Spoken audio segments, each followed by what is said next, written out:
अध्याय 51 पोर्टलैंड से गुजरना। मिनोस के समूह को स्टोन द्वीप की राजधानी से कुछ दिन पहले छोड़ दिया गया था।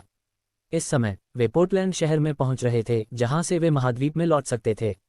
मिनोस ये देखना चाहते थे कि क्या किमियागर और सागर मास्टर्स में से कोई, जहां साथ उन्होंने पहली बार बात की थी, अपना मन बदल लिया और उनके साथ आने का फैसला करेंगे। यदि इनमें से कोई विशेषज्ञ उनके साथ आए तो ये ब्लैक प्लेन के लिए बिल्कुल उपयुक्त होगा। मिनोस इन विशेषज्ञों के लिए रियायती भुगतान कर सकते थे और फिर वे अपने दल को ड्रूजी सिटी के अंदर कम कीमत पर बेच सकते थे। ऐसा इसलिए है क्योंकि कोई भी गोल या आधिपत्य वैज्ञानिक सामान्य और फ्राइड लोगों के लिए बहुत चिपचिपी चीज़ होगी, जैसा कि अधिकांश आबादी के अंतर्गत मिनोस का क्षेत्र है। फिर ग्रुप धीरे धीरे पोर्टलैंड शहर में प्रवेश किया और सीधे स्थानीय कीमिया गिल्ड की ओर बढ़ गया। मिनोस ने पहले लोगों से की थी बात, उनमें सबसे आशाजनक कीमियागर डेविस का जिक्र था। कुछ देर बाद ग्रुप अंततः एक स्कॉलर बिल्डिंग के सामने पहुंचा, जिसमें तेज औषधीय गंध थी। ये पोर्टलैंड शहर का कीमिया गिल्ड था। मिनोस इंस्टेंट बिल्डिंग में बढ़त बनाए रखा और सीधे दूसरी मंजिल पर चला गया। वह स्थान था जहां ग्रेड -1 हाई स्टार कीमियागर अपना व्यवसाय करते थे। फिर वह कीमियागर डेविस की बेंच की तलाश में उस स्थान पर गई जहां उसने उसे पहली बार देखा था। जल्द ही मिनोस ने उस व्यक्ति को देखा जब वह कम मैनुअल वाली बेंच पर तलाश कर रहा था। अल्केमिस्ट डेविस, आपको फोटोग्राफर देखने का मौका मिला। खैर, मैं यहाँ वही कर रहा हूँ जो मैंने पहले अच्छा कहा था। और फिर आपने क्या निर्णय लिया? युवा स्टुअर्ट ने चेहरे पर मुस्कान के साथ कहा। बेंच पर बैठे अधेड़ उम्र के व्यक्ति ने मिनोस की ओर देखा, एक सेकंड के लिए याद करने की कोशिश की। फिर आखिरकार उसने कहा, तो यह आप हैं। मैंने नहीं सोचा था कि आप वास्तव में यहाँ आएंगे। फिर उसने आगे की शुरुआत की। आपका प्रस्ताव बहुत अच्छा था, लेकिन मुझे नहीं पता था कि मैं शहर में व्यवसाय कर सकता हूँ या नहीं। आम लोगों के पास आध्यात्मिक गोलियां के लिए 3 क्रिस्टल नहीं होते हैं।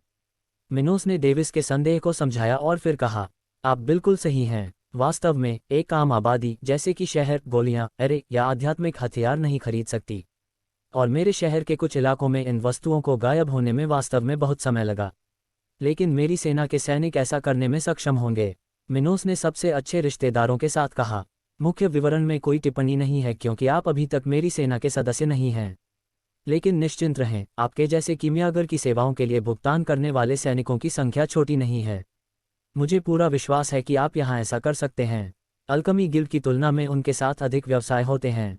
मिनोस ने कहा कि वह वास्तव में झूठ नहीं था। यदि हम केवल उन सैनिकों पर विचार करें जो कोरल टैलेंट में हैं, तो उनमें से प्रत्येक को प्रति माह 400 क्रिस्टल ऑफर मिलते हैं। और 3 वेतन के साथ, यदि ऐसा सैनिक लगभग 4 महीने तक की बचत करता है, तो उसके पास निश्चित रूप से ग्रेड -1 ग्रेड उच्च स्तरीय योग्यता के लिए योग्यता होती है। निस्संदेह ये सराहनीय या आध्यात्मिक उद्योग पर बात लागू नहीं होगी क्योंकि इन 2 प्रकार के सामान को सामान के रूप में लिया जा सकता है, अन्य उपयोग कई बार किया जा सकता है। इसलिए वे स्वाभाविक रूप से अधिक बिकने वाले हैं। और कीमियागरों के लिए उनका अधिकांश व्यवसाय एक व्यक्ति से दूसरे व्यक्ति द्वारा किया जाता था, जो आमतौर पर एक समय में केवल 1 या 2 गोलियां ही उद्देश्य रखते थे। मिनोस द्वारा बड़ी दुकान बहुत दुर्लभ थी और यह केवल उन महान रईसों और धनी परिवारों के सदस्यों द्वारा ही की गई थी। इस तरह अगर मिनोस ने डेविस से कहा कि वह सच है, तो इस मध्यम आयु वर्ग के व्यक्ति के लिए इस सौदे को स्वीकार करना बहुत ही आश्चर्यजनक होगा। डेविस ने कुछ देर तक सोचा और कहा, मैं आपके साथ आपकी ड्रोपिक सिटी तक जा सकता हूँ। यदि आपने जो कहा वह सच है, तो मैं इसे अपनी आंखों से देखूंगा। ठीक उसी तरह मैं इस प्रस्ताव को स्वीकार कर लूंगा। मिनोस ने कहा, ठीक है, तो ये भी काम करता है। अगर आपको ये पसंद नहीं है कि बिजनेस सिटी में सामान कैसे चल रहा है, तो मैं अब इस डील पर जोर नहीं दूंगा। उसके बाद मिनोस और उनका समूह पोर्टलैंड के होटल ओल्सन में रुके। उन्हें यात्रा के लिए तैयार होने के लिए उस जहाज का इंतजार करना पड़ा जिसे उन्होंने किराए पर लिया था। मिनोस अन्य लोगों को भी देखना चाहता था जिनके साथ उसने पहले बात की थी। शायद उनमें से कुछ लोग उनके साथ आना भी स्वीकार कर लें। एक दिन तेजी से बीत गया और मिनोस का समूह पहले से ही एक बड़ी नाव में महाद्वीप की ओर, समुद्री शहर की ओर बढ़ रहा था। इस यात्रा के लिए उन्हें लगभग 2 दिनों की नौकायन की आवश्यकता होगी। जहां तक उन लोगों की बात है जिनसे मिनोस ने पोर्टलैंड में संपर्क किया था, डेविस के अलावा कोई भी ब्लैक प्लेन में आने के लिए सहमत नहीं हुआ था। इस बीच ब्लैक प्लेन के साथ किंगडम ऑफ द वेव्स के सीमावर्ती क्षेत्र के एक शहर के बीच में एक मध्यम आकार की हवेली थी। उस स्थान पर बड़ी संख्या में विचित्र भाव वाले पुरुष उस संपत्ति के चारों ओर बिखरे हुए थे। ये येलो सिटी की स्थानीय सरकार का पूर्व स्थान था, जो ब्लैक प्लेन की सीमा से लगा हुआ उस क्षेत्र का एकमात्र शहर था। कुछ समय पहले लगभग 70,000 निवासियों और स्थानीय सरकार की जगह उस क्षेत्र के अपराधियों ने ले ली थी। ब्लैक प्लेन के विपरीत इस क्षेत्र में कुछ आपराधिक समूहों के विकास और आसपास के क्षेत्रों को नियंत्रित करने का प्रयास करने के लिए पर्याप्त संसाधन थे। और चूंकि येलो सिटी पर कोई कुलीन परिवार शासन नहीं कर रहा था, तब ये आपराधिक समूह एक साथ आए और उस स्थान पर भेजे गए रीजेंट का अपहरण कर लिया और स्थानीय शक्ति को अपने पास ले लिया। एक बड़े कमरे के बीच में एक बड़ी कॉन्फ्रेंस टेबल थी, जिस पर कई लोग बैठे थे और वे सक्रिय रूप से बात कर रहे थे। विज्ञापन, विज्ञापन। उसी समय उनमें से एक व्यक्ति ने जोर से कहा, चीफ गुल, मेरे साथियों द्वारा पकड़ी गई पार्टियों में से एक ने हमारे क्षेत्र में कुछ दिलचस्प देखा है। उस समय कमरे में मौजूद सभी लोगों ने अपनी बेतरतीब बातचीत बंद कर दी और उस व्यक्ति को जो बोला गया उसे सुनने पर ध्यान केंद्रित किया गया। फिर वह जोर से हंसा और बोला, हाँ, हमें जल्द ही एक बड़ा मौका मिल सकता है। जब मेरा एक आदमी इस बिजनेस पर अत्याचार कर रहा था, तो उसने कुछ ऐसी बात के बारे में अपने मुंह से खुलासा किया जो उसने यहाँ से कुछ ही दूरी पर देखा था। उनके अनुसार उन्होंने एक लोमड़ी को आध्यात्मिक जानवर के रूप में देखा था, लेकिन ये जानवर सामान्य लोमदारी से बहुत अलग था। इसकी 5 पूंछें थीं और यह काल्पनिक भी लग रही थी। फिर उसने एक बड़ा गिलास शराब पी लिया और बोला, मुझे नहीं पता कि यह जानवर किस नस्ल का है, लेकिन अगर हम उसे राज्य की राजधानी में बेच दें तो उसका शावक सैकड़ों हजारों के निचले श्रेणी के क्रिस्टल में पैदा हो सकता है। ओह, क्या ऐसा कोई जानवर है? ग्रुप के होटल में एक से एक सवाल। हमें बस इधर उधर देखना है। जब उस व्यापारी ने उसे देखा तब वह चिंतित था। मुझे विश्वास है कि वह कम से कम कुछ ग्राम तक उसी स्थान पर रहेगा। इसे भी गलत ठहराया जाना चाहिए। ये हमारा मौका है। सबसे बुरी बात यह हो सकती है कि जानवरों का मूल्य हमारे सामने नहीं आया है, लेकिन मुझे लगता है कि यह प्रयास बेकार है। मुखिया गुल नामक व्यक्ति ने जोर से कहा। वह इस डाकू समूह का नेता था, पहले से ही 47 के स्तर पर। जहां तक इस बात का सवाल है कि उस स्तर का कोई व्यक्ति ब्लैक प्लेन जैसी लगभग गरीब जगह पर क्यों रह रहा था, तो ऐसा इसलिए था क्योंकि वह व्यक्ति किंगडम ऑफ द वेव्स के महान परिवारों में से एक द्वारा वांछित अपराधी था, और वह अन्य राज्यों में भाग नहीं सका क्योंकि इन बड़े परिवारों के मध्य महाद्वीप के पूरे उत्तरी क्षेत्र में संबंध थे। इस तरह वह केवल लगभग परित्यक्त स्थानों में ही अपेक्षाकृत सुरक्षित जीवन जी सकता था। और ब्लैक प्लेन के विपरीत, जहां ब्राउन साम्राज्य ने अभी भी एक बंदरगाह शहर बनाए रखा था, येलो सिटी के क्षेत्र में लहरों के साम्राज्य के बड़े परिवारों से संबंधित कोई शक्ति नहीं थी। ऐसा इसलिए है क्योंकि किंगडम ऑफ द वेव्स के पास एक बड़ा तटीय क्षेत्र था और उसे अन्य क्षेत्रों के साथ व्यापार करने के लिए एक भी बिंदु की आवश्यकता नहीं थी। इस वजह से कई साल पहले गुल ने इस क्षेत्र में अपना डाकुओं का समूह बनाया था जो ब्लैक प्लेन के करीब है। लेकिन येलो सिटी ड्राई सिटी जितनी कमजोर नहीं थी।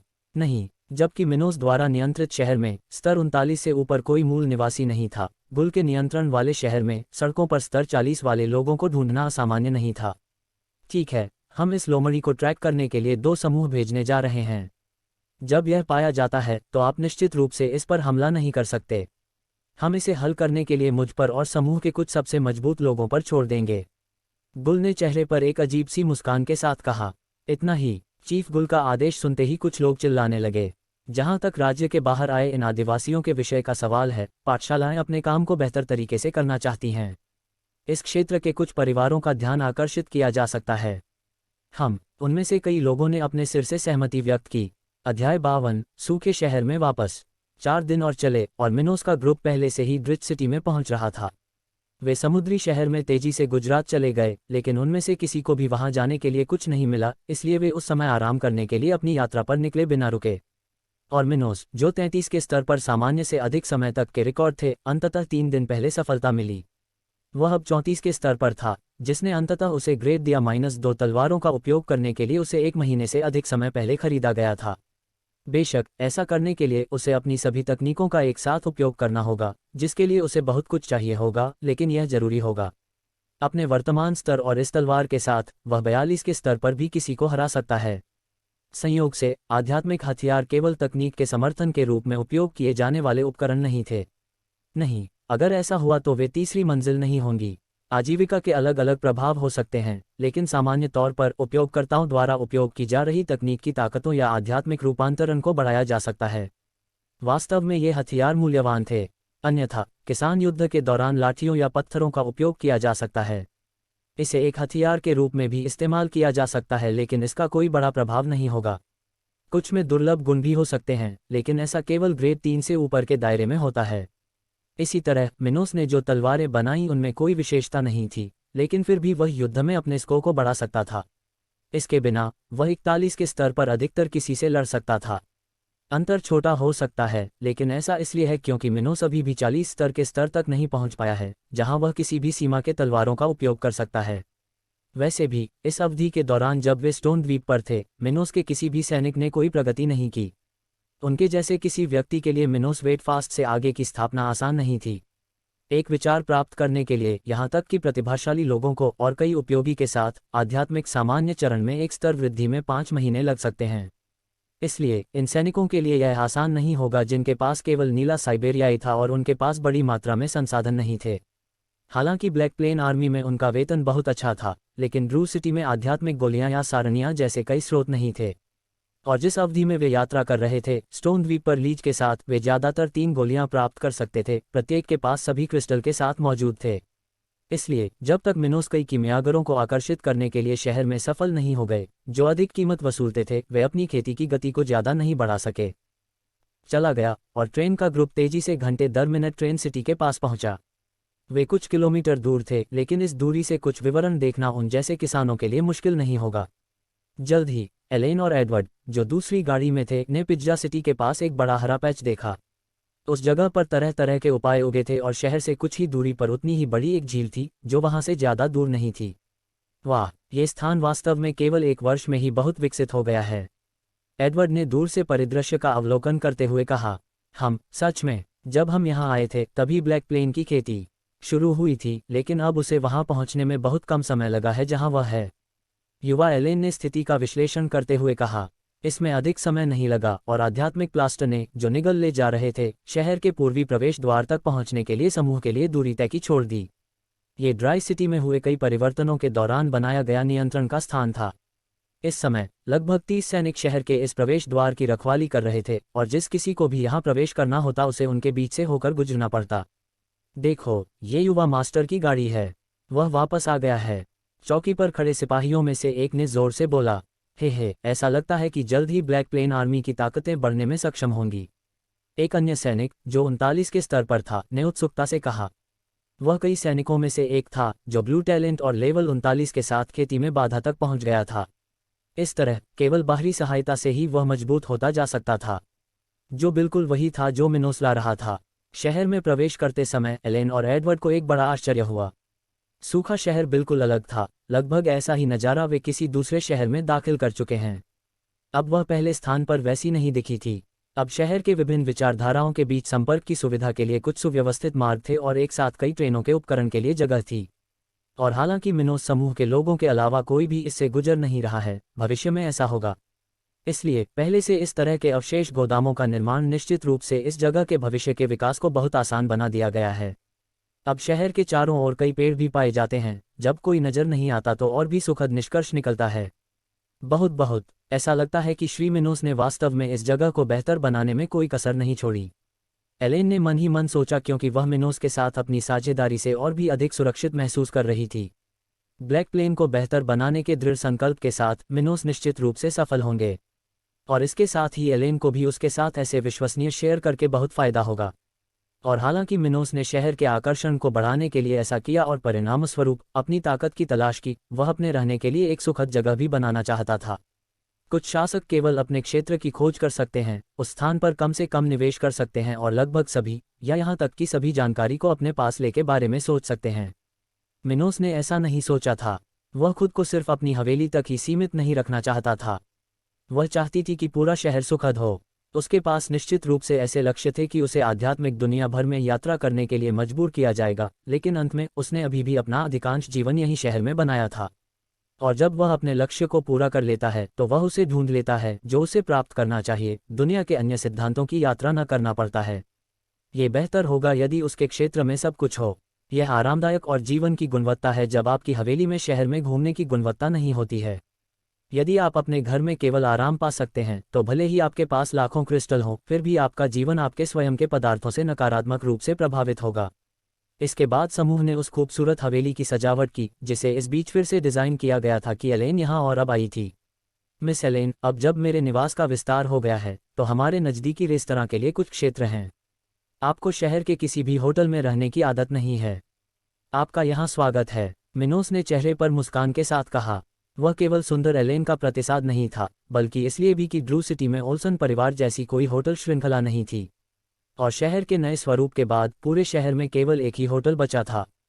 पहले कई स्थानों पर उन स्थानों के लिए आवासीय भवन बनाए गए जो शहर के अन्य विचारधाराओं में रहते थे, आध्यात्मिक बैठक महासभा से अप्रभावित। नतीजतन शहर के कुछ होटल पोर्टफोलियो केवल एक फोर सीजन्स होटल रह गए हैं, और उसके कारण ये हो सकता है कि एलेन और उसके अंगरक्षक के लिए कोई रिक्तियां उपलब्ध नहीं थीं। इसी तरह मिनोस को यह प्रस्ताव दिया गया। हम इसके लिए धन्यवाद, एलेन ने ईमानदारी से उत्तर दिया। उसके बाद समूह विभाजित हो गया। एलेन और एडवर्ड को स्टॉक क्षेत्र के लिए निर्देशित किया गया था, जबकि मिनोस और रूथ बिल्डिंग के हिस्सों को नीचे भेजा गया था। इस यात्रा में मिनोस के साथ आए सैनिकों को भी कुछ दिनों की छुट्टी लेकर उनकी सेवाएं मुफ्त में दी गईं। कुछ ही समय बाद मिनोस ने सेक्रेटरी मिया को देखा। मिया पहले से भी ज़्यादा जवान और खूबसूरत लग रही थीं।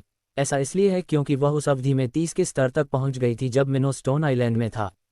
पिछले वर्ष में वह 29 के स्तर तक पहुंच गई थी, और उस एक महीने से कुछ अधिक समय में जब मिनोस यात्रा कर रहा था, वह अंततः आध्यात्मिक योद्धा चरण की शुरुआत में पहुंचने में सफल रही। जहां तक बात है कि वह युवा क्यों दिखती थी, इसका कारण ये था कि उसके शरीर में वे परिवर्तन आए थे जो साधना के प्रत्येक चरण में होते थे। इसके साथ उसकी जीवन शक्ति दोगुनी हो गई, जिसके परिणामस्वरूप वह पहले से भी अधिक युवा और अधिक सुंदर दिखने लगी। फिर पहले वाली एक युवा वयस्क महिला की तरह दिखती थी, अब वह किशोरी जैसी दिखने लगी थी। लेकिन ये बिल्कुल सामान्य था। इस दुनिया में हर कोई ऐसे बदलावों से गुजर रहा था। बस आपको एक विचार देने के लिए, बटलर डिलियन जो अब एक मध्यम आयु वर्ग के व्यक्ति की तरह दिखता है, अगर वह 50 के स्तर तक पहुंच जाता है तो उसकी उपस्थिति काफ़ी हद तक फिर से जीवंत हो जाएगी। ओह, अपना रूप बदलकर आप साधना में अगले कदम पर आगे बढ़ गए होंगे। बधाई हो मिया, मिनोस ने अपने कार्यालय की ओर बढ़ते हुए चेहरे पर मुस्कान के साथ कहा। आपको दोबारा देखकर अच्छा लगा युवा मास्टर, और इसके लिए धन्यवाद, मिया ने प्रसन्नतापूर्वक उत्तर दिया। वह प्रसन्न थी। मजबूत होना बहुत अच्छा था, लेकिन किसी के शरीर का एक चरण से दूसरे चरण में जाना सुखद था। कल्पना करें कि आपने वर्षों तक असुविधा महसूस की हो और अचानक वह दूर हो जाए। यह आध्यात्मिक ऊर्जा और विषाक्त पदार्थों के निष्कासन द्वारा आपकी कोशिकाओं में सुधार होने का एहसास था। ऐसा लगा मानो जीवन बहुत अधिक आरामदायक हो गया हो। इसके अलावा किसानों के जीवन प्रत्याशा में भी काफ़ी वृद्धि हुई है, और खेती करने वाले लोगों का यही मुख्य कारण था। आखिर कौन नहीं बचा जो वह लंबे समय तक जीवित रहे। अध्याय 53, ब्लैक प्लेन आर्मी में सुधार। सचिव मिया की सलाह लेने के बाद मिनोस अपने कार्यालय की ओर चले गए। उनकी ठीक पीछे युवा रूथ थी। वह बटलर डिलियन को फिर से देखना चाहता था और स्टोन आइलैंड पर बनी वस्तु को पीटने के बारे में बहस करना चाहता था। कुछ देर बाद मिनोस ने अपने कार्यालय में प्रवेश किया और एक आध्यात्मिक व्यक्ति को आध्यात्मिक शिक्षा दी। वह इस कमरे में एक लिबास पर अपने पैरों को पार करके आराम से घूम रही थी, जबकि उसके एक हाथ में एक कप और दूसरे में कुछ कागज थे। उसी समय बटलर डिलियन ने देखा कि किसी कमरे में किराए पर है, और उसे धीरे से पता चला कि वह कौन है। ओह युवा मास्टर, आप पहले ही वापस आ गए हैं। हे, ऐसा लग रहा है कि आपकी यात्रा में सामान अच्छी तरह से याद किया गया है। उन्होंने मिनोस के पीछे लंबे काले बालों वाली एक युवा महिला को भी देखा।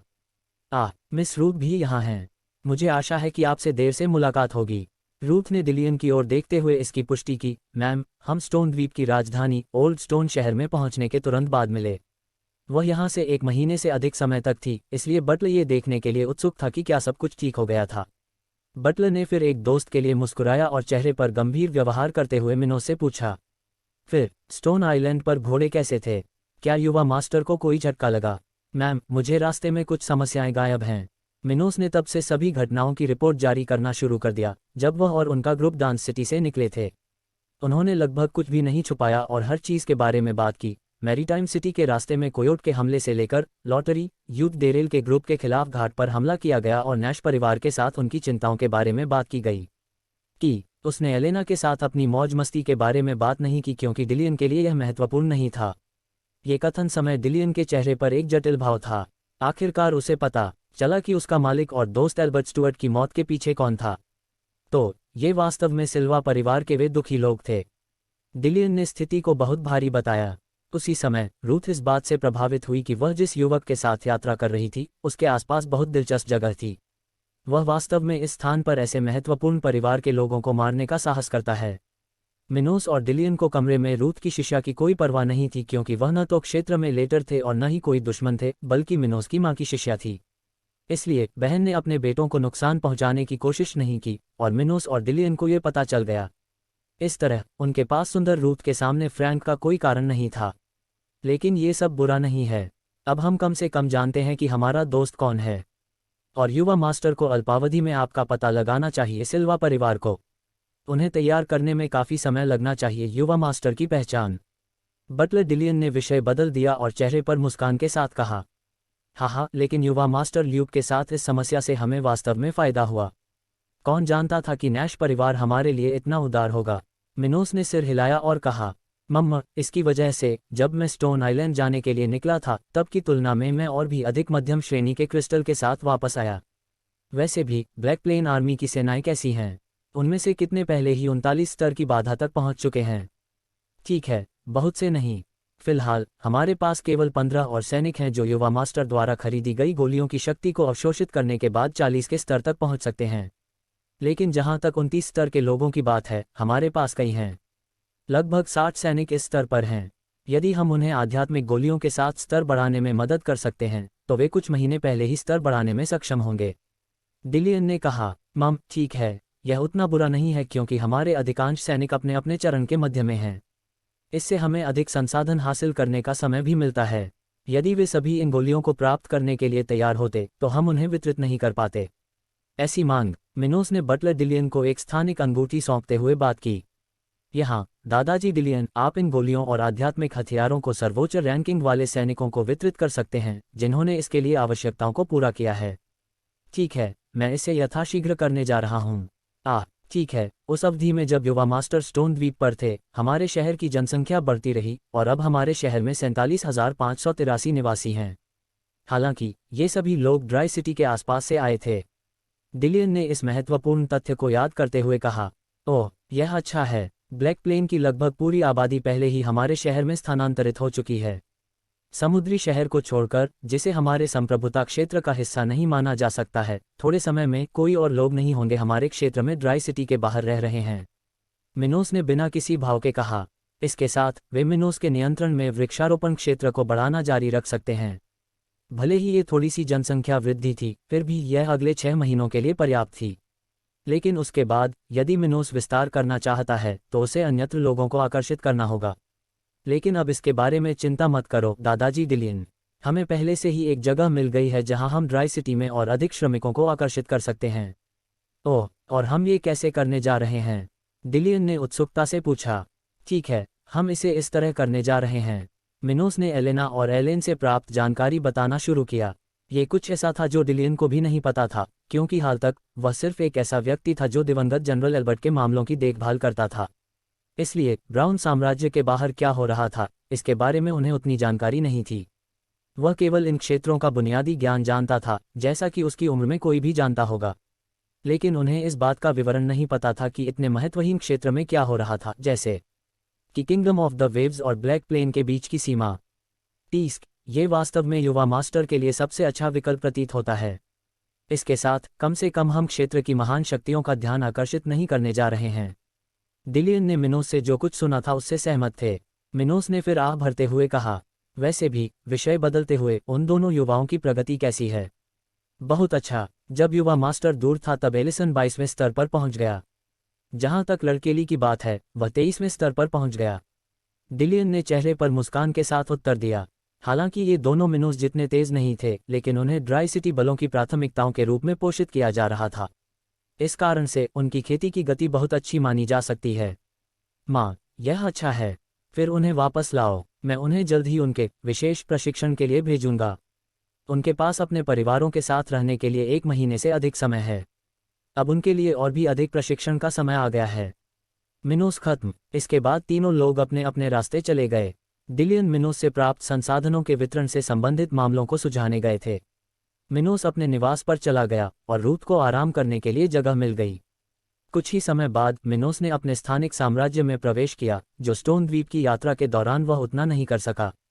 आखिरकार डिलियन और 2 युवाओं के अलावा किसी और को इसके बारे में नहीं पता था, इसलिए वह कहीं से भी गायब नहीं हो सकता था और वापस नहीं आ सकता था। इससे उसके आसपास के लोगों के लिए संदेह पैदा होगा। देखते ही देखते 1 महीना बीत गया। उस समय मिनोस ने किंगडम ऑफ द वेव्स के साथ ब्लैक प्लेन के सीमावर्ती क्षेत्र में एक हमले के मिशन की तैयारी के आदेश दिए थे। वह उस समय को खेती में भी बिताना चाहते थे ताकि इस अभियान पर उनके जोखिम कम हो जाएं। एलेन से सुनने के बावजूद कि उस स्थान की ताकत ब्लैक प्लेन की तुलना में थोड़ी ही अधिक थी, बेहतर होगा कि वे सावधान रहें। और इस बीच मिनोस 35 के स्तर पर पहुंच गया है। उन्होंने अपना अधिकांश समय स्थानिक साम्राज्य के भीतर बिताया था और इस तरह के सुधार की उम्मीद पहले से ही थी। इसके अलावा उस समय के दौरान सभी सैनिक जो खेती में बाधाओं तक पहुंच गए थे, पहले ही अपनी प्रगति कर चुके थे और अपनी नई युद्ध तकनीकें सीख चुके थे। उनमें से कुछ को नए आध्यात्मिक हथियार भी प्राप्त हुए थे और वे पहले से ही उनके आदी हो रहे थे। ड्राई सिटी में आम लोगों के लिए भी कुछ बदलाव हुए हैं। अब शहर में एक और आध्यात्मिक सभा का आयोजन चल रहा था, जो 1 साल से अधिक समय से यहाँ मौजूद अन्य 4 से भी बेहतर था। परिणामस्वरूप सरणियों द्वारा कवर किया गया क्षेत्र काफी बढ़ गया, जिससे शहर का क्षेत्र बढ़ गया। लेकिन इतना ही नहीं कि मेयागर डेविस के आगमन के साथ शहर की सामान्य आबादी अब इस विशेषज्ञ द्वारा बेची गई आध्यात्मिक गोलियों की मदद से अपनी साधना की गति बढ़ाने की संभावना के बारे में पूरी तरह उत्साहित थी। अध्याय 54 डेविस का निर्णय। 1 महीने पहले मेयागर डेविस, जो मिनोस के ग्रुप के साथ स्टोन आइलैंड से आए थे, ड्रग सिटी को जान रहे थे। ग्रुप के शहर के मध्य भाग में हवेली में प्रवेश के बाद डेविस को स्थानीय सरकारी अधिकारियों के दौरे वाले क्षेत्र में नियुक्त किया गया। यात्रा से थोड़ी देर आराम करने के बाद डेविस ने अंततः शहर देखने का निर्णय लिया। उन्होंने पहले मिनोस के समूह के साथ यात्रा करते हुए समय शहर के आसपास के परिदृश्य और यहाँ से कुछ ही दूरी पर संस्कृति के कुछ इलाकों को देखा था। सिटी ने डेविस का ध्यान आकर्षित नहीं किया। आखिरकार वह अपनी पहली फ्लोरिडा सिटी को नहीं जानता था, इसलिए उसे नहीं पता था कि यह जगह मिनोस के आने से पहले की तुलना में कम या ज़्यादा अच्छी थी। उन्होंने केवल इतना कहा कि ब्लैक ग्राउंड पर किसी भी प्रकार का पौधा उगाना संभव नहीं था, तो वह वास्तव में उन पर प्रभाव पड़ा। हालांकि मिनोस ने कहा कि यह समस्या पहले ही हल हो चुकी है, लेकिन इस पर विश्वास करना आसान नहीं था। कुछ ऐसी होती हैं जिन्हें देखकर ही इंसानियत पक्की हो जाती है। उन्होंने ये भी देखा कि डेमोक्रेटिक सिटी में आध्यात्मिक एकता वास्तव में पोर्टलैंड सिटी की तुलना में बहुत कम थी। उन्हें यह एहसास तब हुआ जब उन्होंने शहर में खेती करना तब शुरू किया जब वह केवल 38 साल के थे और अपने नज़दीकी स्वर्ग और पृथ्वी पर मुक्त ऊर्जा के बिना खेती शुरू करने की क्षमता महसूस नहीं करते थे। मैंने देखा कि इस जगह पर जीवन कैसा है। डेविस ने सभी दस्तावेजों पर ध्यान दिया। शहर की सड़कों पर यात्रा शुरू हुई। उन्होंने देखा कि शहर का भूमिगत ढांचा बहुत अच्छी तरह से तैयार किया गया था, जिसमें एक साथ कई झीलें प्राप्त करने की क्षमता थी, लेकिन मिनोस की हवेली के बाद उन्हें कोई भी नहीं देख पाया। वहाँ बहुत सारे आध्यात्मिक जानवर भी नहीं हैं, और जो मैंने कुछ देखा वे सभी निम्न स्तर के थे। जिस सड़क पर वह चल रहा था, वहाँ के संकट को देखते हुए उसने मन ही मन सोचा। इसके तुरंत बाद डेविस अमेरिका में एक बहुत व्यस्त जगह बन गया। उस स्थान पर सेंट्रल मार्केट नाम की एक मूर्ति लगी थी। यह एक विशाल इमारत थी जिसमें 3 मंजिलें और एक बड़ा प्रवेश द्वार था। बड़े आंदोलन के कारण डेविस ने उस स्थान को देखने के लिए प्रवेश निर्णय लिया। हालांकि जैसे ही उसने बिल्डिंग के अंदर काम किया, डेविस ने जगहें ली और मन ही मन बुदबुदाया। सर्फ सेब के लिए सुत हलचल। सेंट्रल मार्केट बिल्डिंग की पहली मंजिल पर कई स्टॉलों में से एक थी, जहां सबसे ज्यादा हलचल थी। सेब का एक बड़ा स्टॉल और कीमत टैग वाली एक मंजिल थी। प्रति किल 20 क्रिस्टल। इस तंबू में कई लोग एक साथ यात्री थे। 3 परिचारकों को फ्लोरिडा ड्रम चिल्ला रहे थे, मुझे 2 किलो चाहिए और मैं आधा किलो। ये देखते समय डेविस असमंजस में चला गया। उन्होंने कभी कभी लोगों को जीवंत तरीकों से फल फूल नहीं देखा। मुझे समझ नहीं आया, वे ऐसा व्यवहार करते हैं कि वे किसी भी उत्पाद की बिक्री के लिए बिक्री कर रहे हैं, लेकिन कीमत पोर्टलैंड की तुलना में कम है। इसके बाद वह लाइन में एक महिला के पास रहने का इंतजार करने लगा और पूछा, मैडम, मुझसे आपको परेशान करने के लिए खेद है, लेकिन क्या आप मुझे बता सकती हैं कि इन सिबों को पाने के लिए लोग इतने उत्सुक क्यों हैं? फिर महिला ने डेविस की ओर से अजीबोगरीब नज़रें देखीं और कहा, तुम्हें पता नहीं, ये यहाँ पहली बार होगा। मुझे दाग दोष नहीं देता है। ये ब्लैक में प्लेन सिबों का आखिरी बैच है। पिछला केवल 3 महीने में आता है, इसलिए हर कोई उत्सुकता कुछ हद तक सक्षम है। अगर मैं तुम्हारे साथ होता तो मुझे यह मौका नहीं मिलता। इसे खत्म होने में ज़्यादा समय नहीं लगता, महिला ने एक प्रचारक को अपना ऑर्डर देने से पहले कहा। ये सुनने के बाद डेविस बहुत उत्सुक हुए और उन्होंने लाइन में लगकर निर्णय लिया। वह शहर का दौरा करने के लिए यहाँ आए थे, इसलिए ये दावा किया गया कि यहाँ के निवासी इस क्षेत्र के लोगों को इतना महत्वपूर्ण क्यों बताते हैं। इस समय उन्हें बहुत मदद मिल सकती है। क्या यह उनके अपने क्षेत्र के लिए महत्वपूर्ण योगदान का एक तरीका है? ऐसा नहीं हो सकता, ये बहुत अतिशयोक्ति है। डेविस ने अपनी बारी का इंतजार करते हुए मन ही मन सोचा। कुछ मिनट बाद आखिरकार उसे वही मिल गया जो वह चाहती थी। वह 2 बड़े सेब ईसा पूर्व वास्तुशिल्प मूल्य उन्हें 10 निम्न श्रेणी के क्रिस्टल की थी। फिर उन्होंने अपनी कुछ आध्यात्मिक ऊर्जा का उपयोग सेब को साफ करने के लिए किया और फिर उसका स्वाद चखा। वह जब उसे लगा कि एक बार के कट के बाद सेब उसे कितनी आध्यात्मिक ऊर्जा प्रदान कर रहा है, तो वह तुरंत आश्चर्यचकित हो गया। ये कैसे हो सकता है? ये स्पष्ट रूप से उच्च आध्यात्मिक एकाग्रता वाला एक फल है। स्टोन द्वीप पर लगभग 60 से नीचे श्रेणी के क्रिस्टल की कीमत ऐसी होगी। वह सेब का एक और टुकड़ा हाथ में लेकर बड़बड़ाया, तो इसी तरह वे लोग इन सिबों कोडेक्स इतनी जल्दी में थे। डेविस ने सोचा, क्योंकि उन्हें एहसास हुआ कि ये उन लोगों के लिए कितना महत्वपूर्ण था। ऐसा इसलिए है क्योंकि उच्च आध्यात्मिकता वाले खाद्य पदार्थ निम्न श्रेणी के आध्यात्मिक क्रिस्टल की खेती के समान ही अच्छे हो सकते हैं। 50 स्तरों से ऊपर के सैनिकों के लिए यह कोई बड़ी बात नहीं हो सकती है, लेकिन ब्लैक प्लेन के लोगों के लिए यह आश्चर्यजनक था। डेविस को इस स्थान के बारे में अधिक जानकारी नहीं थी, लेकिन वह जानता है कि कम आध्यात्मिक डायन वाले ड्रम सिटी के क्षेत्र में अधिक से अधिक ब्लू ग्रेड की प्रतिभा होनी चाहिए। इससे अधिक अस्तित्व लगभग ही कोई सामने आया। परिणामस्वरूप सामान्यतः 40 के स्तर से नीचे के लोगों के लिए भोजन में निहित आध्यात्मिक ऊर्जा बहुत महत्वपूर्ण थी। लेकिन इतना ही नहीं, यहाँ तक कि स्वर्णिम प्रतिभा वाले लोग भी साधना के शुरुआती चरण में अपने भोजन की आध्यात्मिक समृद्धि को बहुत महत्वपूर्ण बताते थे, क्योंकि स्तर 20 से पहले कोई भी आध्यात्मिक क्रिस्टल का उपयोग नहीं कर सकता था। अब मैं समझ गया, डेविस ने मामूली आवाज में कहा। लेकिन उन्होंने ऐसा कैसे किया? जहां तक मुझे पता है, उच्च आध्यात्म शास्त्र वाली संस्कृतियां केवल उच्च आध्यात्म सिद्धांत वाले क्षेत्रों में ही विकसित होती हैं। डेविस ने ड्रिक्स को सिटी में रैली के रूप में उस स्थान पर रखा जहां लिटिल थोडा के बारे में जानकारी थी। उन्होंने ऐसा अपना 4 दिन तक और अंततः फैसला ले लिया, ये देखने के बाद कि इस क्षेत्र में उच्च आध्यात्मिक मनोविज्ञान वाले सिद्धांत विकसित हो सकते हैं। और इस स्थान के विभिन्न इलाकों के साथ बातचीत के बाद उन्होंने सभी संगीत का पता लगाया जो मिनोस के आगमन के बाद इस शहर में आए थे। वह तब दंग रह गए जब उन्हें पता चला कि यह स्थान केवल 1 वर्ष से अधिक समय में लगभग पूरी तरह से नए रूप में दिया गया था। इतना ही नहीं, उन्हें पता चला कि शहर की आध्यात्मिक ऊर्जा पहले भी कम थी। जब उन्होंने इसके बारे में सुना तो उन्होंने शहर के अन्य हिस्सों में खेती करने की भी कोशिश की, एक ऐसी जगह का पता लगाया जहां यह आध्यात्मिक बैठक मित्रमंडल से प्रभावित था। जब उन्होंने ऐसा किया तो उन्होंने पाया कि आध्यात्मिक ऊर्जा के मामले में यह स्थान उनसे और भी अधिक समय से पूछा गया था। शहर में केवल विभिन्न सारणियों के कारण थोड़ा बेहतर था जो कि निम्नतम श्रेणी के क्रिस्टल को जल दे रहे थे। इतने सब होने के बाद डेविस अंततः इस निष्कर्ष पर पहुंचे कि मिनोस का प्रस्ताव समाप्त हो सकता है जो उन्होंने पहले दिया था। इसके साथ डेविस जैसे बड़े परिवार के समर्थन के बिना ये स्थान निश्चित रूप से एक कीमियागर के लिए एक महान अवसर हो सकता है। वैसे भी निर्णय लेने के तुरंत बाद डेविस ने मिनोस से मुलाकात की और अंतिम विवरण पर काम किया, जिसमें डेविस द्वारा चलाए जाने वाले कीमिया स्टोर का स्थान भी शामिल था। जहां तक आध्यात्मिक गोलियों के उत्पादन के लिए आवश्यक संसाधनों की बात है तो ये युवा एलेन द्वारा प्रदान किया जाएगा, कम से कम तब तक जब तक कि इनमें से कुछ दवाएं यहां ब्लैक प्लेन में नहीं लगाई जाने लगीं। कई आध्यात्मिक औषधियां थीं, लेकिन स्थानिक साम्राज्य की औषधियां डेविस जैसे निम्न स्तर के किसी व्यक्ति द्वारा उपयोग नहीं की जा सकती थीं। इसलिए डेविस केवल इन संसाधनों को अन्य राज्यों से आयात करके ही काम शुरू कर सका। उसके बाद कुछ दिन बीत गए और डेविस ने अंततः अपना कीमिया स्टोर खोला। मिनोस के साथ किए गए समझौते के कारण वह ड्राई सिटी के लोगों को बेची जाने वाली गोलियों के लिए बाजार से बहुत कम कीमत ले सकता था। आपको इसका अंदाज़ा देने के लिए ग्रेड 1, निम्न ग्रेड, मध्यम ग्रेड और उच्च ग्रेड गोलियों की कीमत आमतौर पर क्रमशः 100, 500 और 1000 निम्न ग्रेड क्रिस्टल की सीमा में होती थी। हालांकि मिनोस ने एक सौदा किया जिसमें वह और डेविस उन रेटिंग्स से बेची गई प्रत्येक गोली के लिए केवल 30, 150 और 300 निम्न श्रेणी के क्रिस्टल चार्ज करेंगे।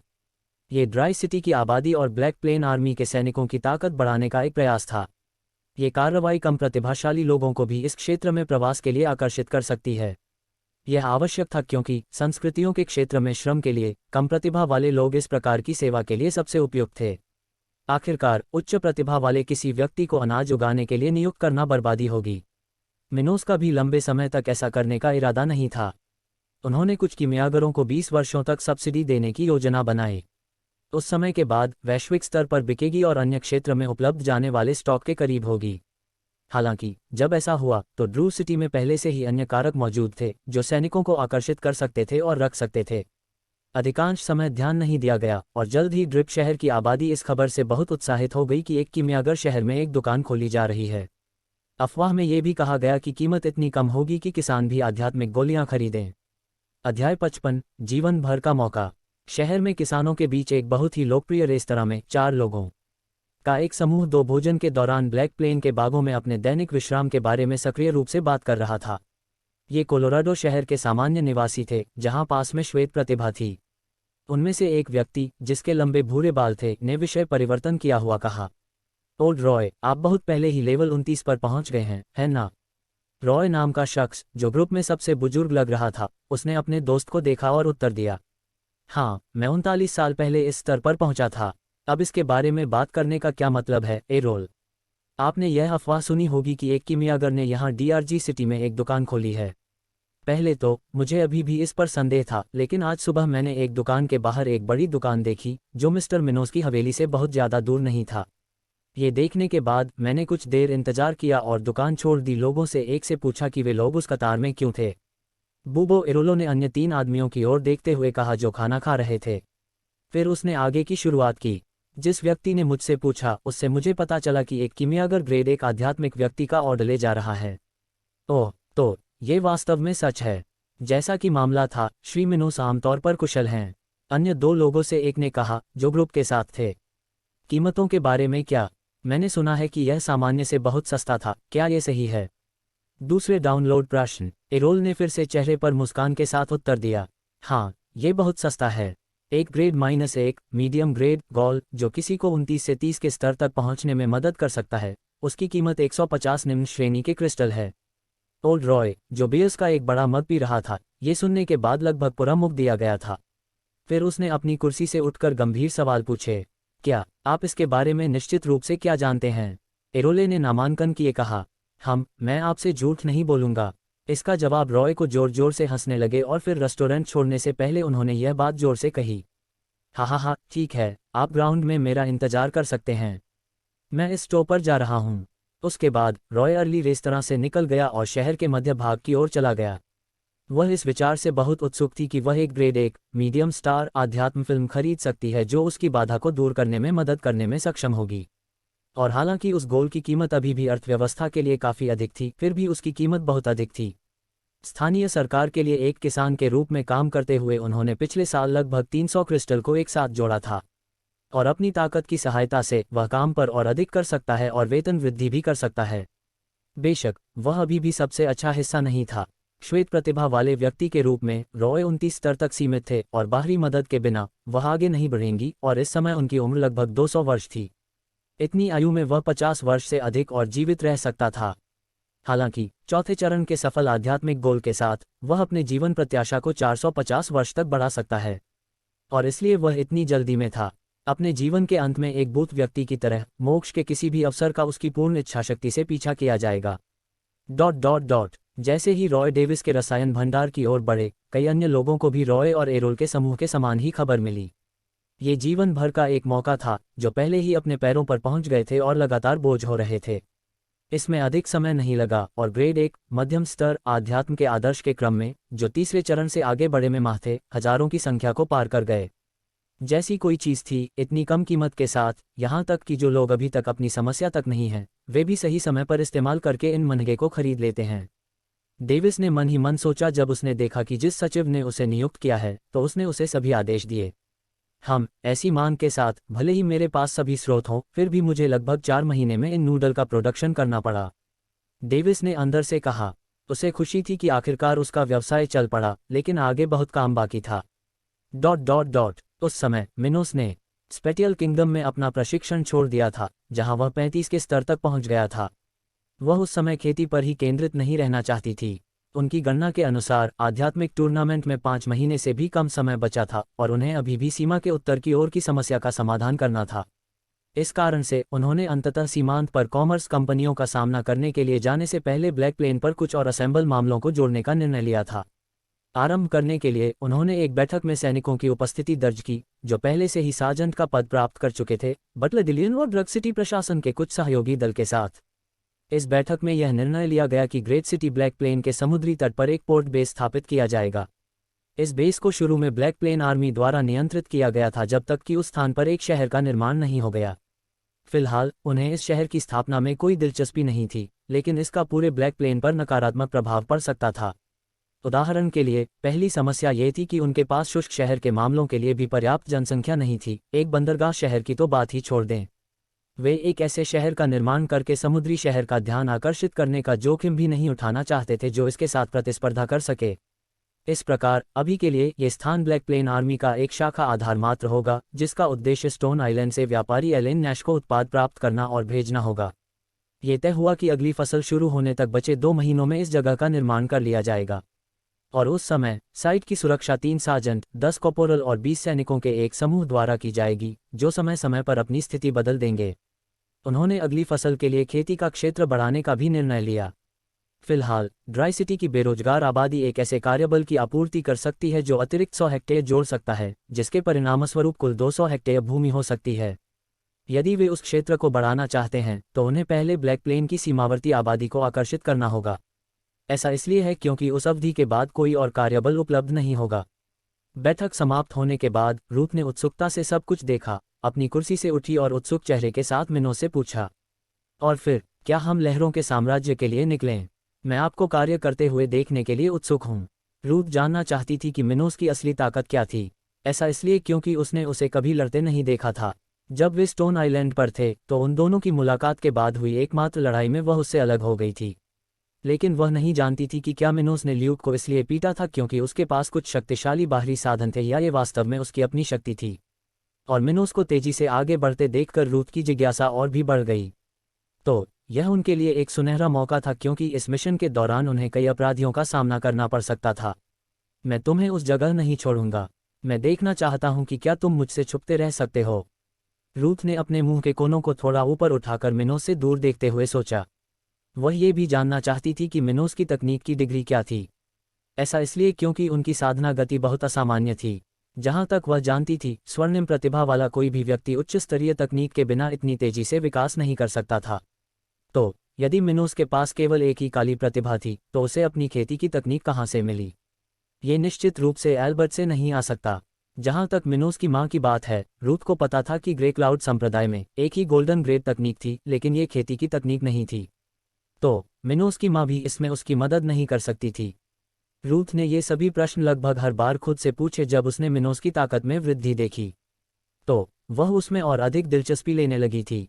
उसके बाद मिनोस खूबसूरत एलेन से मिलने के लिए निकल गए। वह इस पूरे समय हवेली में रह रही थी और उसने किंगडम ऑफ द वेव्स की यात्रा के लिए मिनोस की प्रतीक्षा करने का फैसला किया था। अपने स्वयं के मामले होने के बावजूद वह थोड़ा और इंतजार करना पसंद करेगी और फिर अपने द्वारा बनाए गए इस चमत्कारी सहयोगी के साथ अधिक समय बिताना पसंद करेगी। और इस कार्य में अधिक लोगों की मदद लेना कोई बुरी बात नहीं होगी। भले ही उसका अंगरक्षक पहले से ही 48 के स्तर पर था, लेकिन सावधान रहने में कोई हर्ज नहीं था। उसी समय मिनोस उस अपार्टमेंट के दरवाजे से दाखिल हुआ जहां एलेन रह रही थी। फिर उसने चांदी के कवच वाले व्यक्ति का स्वागत किया और गोरी महिला की ओर गया, जिसने एक बड़ी कांच की खिड़की से ड्राई सिटी के दृश्य का आनंद लिया। हमारे जाने का समय हो गया है। मेरा ग्रुप 2 दिन में तैयार हो जाएगा, मिनोस ने नामांकित से कहा। अध्याय 56, पीले शहर की यात्रा। एलेन ने चेहरे पर मुस्कान के साथ कहा, यह अच्छा है। हम 2 दिन में आशियाने की तैयारी करेंगे। वह सबसे पहले इसी मुद्दे पर स्टोन और स्टोन आइलैंड वापसी की उम्मीद कर रही थी। वह शहर में बने सुधारों को देखना पसंद करती थी, लेकिन पुराने स्टोन शहर के संबंध में इस जगह पर अभी भी कई नीड की कमी थी। इसलिए वह यहाँ ज़्यादातर देर तक रुकना नहीं चाहती थी। वास्तव में मेरे पास आपके लिए एक सुझाव है, उसने मिनोस की आंखों में देखते हुए कहा। ओह, मुझे बताओ, क्या आपने आध्यात्मिक टूर्नामेंट के बारे में सुना है? यह आपके लिए मध्य महाद्वीप के इस क्षेत्र के भावी राज्यपालों की बैठक का एक आयोजन है। मिनोस ने फिर अपना सिर हिलाया और कहा, मैंने इस प्रतियोगिता के बारे में सुना है। वास्तव में किंगडम ऑफ द वेव्स से वापस आने के बाद मैं कुछ चमत्कार के लिए प्रशिक्षण लूंगा और फिर मैं इस टूर्नामेंट में क्रॉमवेल किंगडम के लिए भाग लेने के लिए आया हूँ। जैसी कोई चीज़ थी, वह उस महिला से संतुष्ट होगी जो हमेशा उसके साथ रहती है। मैंने सुना है कि उसके पास बहुत ही असामान्य ताकतें हैं। एलेन ने मिनोस की प्रतिक्रिया से मन में आश्चर्य व्यक्त किया। उसने अपने एक नौकर से सुना था कि रूथ ने युवा मालिक यूक को बचाने के लिए 3 गार्डों को पीटा था। उसकी वजह से मिनोस उस घमंडी यंग गोर के बचपन से डांस करने में सक्षम नहीं हो पाया था। उसने ये भी शुरू कर दिया है कि यह महिला मिनोस के साथ उसके व्यवसाय पर क्या प्रभाव डाल सकती है। क्या वह किसी राज से है? एलेन ने सोचा। इससे उसकी बात समझ में आ गई। आखिरकार रूथ की दिलचस्प ताकत के अलावा मिनोस की नज़र में एक बड़ा अज्ञात था। शायद कोई एम्पायर उसे छाया से बाहर निकालने में मदद कर रहा है। एलेन के विचार अभिव्यक्ति को देखने के बाद मिनोस ने आगे की शुरुआत जारी रखी। लेकिन इसके बारे में चिंता मत करो, फ्लेमिंग एम्पायर में जाने में कोई दोस्त नहीं है। आपने जो सुझाव दिया है उसके लिए मैं आध्यात्मिक टूर्नामेंट में भाग लूंगा। मध्य महाद्वीप के उत्तरी क्षेत्र के इन भावी संप्रभुओं से मिलें। इससे आश्चर्यचकित एलेन ने थोड़ा आराम किया और एक शांत सांस ली। फिर बोली, मैं वामपंथी हूँ। ठीक है, निगम ने सब कुछ तय कर लिया है, मैं बाहर जा रहा हूँ और कुछ तैयारी कर रहा हूँ। 2 दिन में मिलेंगे, मिनोस ने एलेन और उनके अंगरक्षक एडवर्ड को पहली बार टिप्पणी करते हुए कहा। ... कुछ समय बाद मिनोस बटलर डिलियन, सार्जेंट पाइके और सचिव मिया अपने कार्यालय में थे। पाइके ने फिर कहा, युवा मास्टर, हम इस यात्रा पर आपके साथ जाने के लिए 24 जवानों को तैयार कर रहे हैं, जो पहले ही 40 के लेवल तक पहुंच चुके हैं। बाकी 30 आदमी भी होंगे, जो 35 और 39 के लेवल के बीच हैं। 5वें चरण में पहुंच 25 सैनिकों में से केवल सार्जेंट पाइके ही किंगडम ऑफ द वेव्स के इस मिशन पर नहीं जाएंगे। मिनोस ने यह निर्णय लिया कि इस बार पाइके अपनी अनुपस्थिति के दौरान इस स्थान को प्रशिक्षण शहर में रहने के लिए स्थापित करेगा। दादाजी डिलियन, मैं चाहता हूं कि आप मेरे साथ रहें। हमें आपकी मेडिकल यात्रा की आवश्यकता हो सकती है क्योंकि हम शिष्यों की ताकत के बारे में ठीक नहीं जानते हैं। मिनोस ने चेहरे पर गंभीर व्यवहार किया।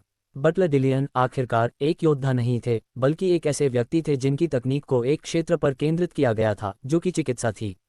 उनकी तरह डॉक्टर भी कीमियागर, लोहार और व्यापारी स्वामी से बहुत अलग थे। इसका कारण यह है कि उन्होंने किसी भी प्रकार की बाहरी वस्तु का उत्पादन नहीं किया। इस दुनिया में एक डॉक्टर ने जो पेश किया था उससे ज्यादा कुछ नहीं था। इन्हें सहायक के रूप में भी नियुक्त किया जा सकता है, जो लड़ाई में बहुत उपयोगी हो सकते हैं। आखिरकार इस प्रकार की घटनाओं में लोग हमेशा घायल होते थे, लेकिन हर समय आध्यात्मिक उपचार की गोलियां इस्तेमाल नहीं की जा सकती क्योंकि यह बहुत विनाशकारी होती हैं। इस कारण से डॉक्टर मिशन बहुत उपयोगी थे, जैसे कि वह मिशन जिसमें मिनोस ग्रुप बनाने की तैयारी की जा रही थी। फिर डिलियन ने चेहरे पर मुस्कान के साथ कहा, हे, ये ठीक है। इस पाठ्यपुस्तक व्यक्ति के लिए कुछ एक्शन देखने का समय आ गया है। जहां तक सेक्रेटरी मिया की बात है, इस समय मैं चाहता हूं कि आप सार्जेंट पाइके को शहर का प्रबंधन करने में मदद करें। मुझे पता है कि उसे ब्लैक प्लेन आर्मी की देखभाल करनी है, इसलिए वह हमेशा यहाँ की सभी प्रशासनिक समस्याओं को हल करने में सक्षम नहीं होगा। मिनोस ने मिया की ओर देखते हुए कहा। फिर उसने दृढ़ता से जवाब दिया, आप इसे छोड़ सकते हैं युवा मास्टर, मैं आपको निराश नहीं करूंगा। उसके बाद समूह अलग हो गया और कार्यालय में केवल मिनोस रह गए। इसके बाद वह उन 2 युवाओं का निरीक्षण करने के लिए स्थानिक साम्राज्य में लौट आए जो इस समय वहां प्रशिक्षण ले रहे थे। एलिसन और ली पहले ही स्थानिक साम्राज्य में लौट आए थे क्योंकि मिनोस ने डिलियन से उन्हें वापस लाने के लिए कहा था। मिनोस का इरादा उन्हें क्रॉमवेल साम्राज्य जाने तक वहीं छोड़ने का था, जो अगले 3 महीनों के भीतर होने वाला था।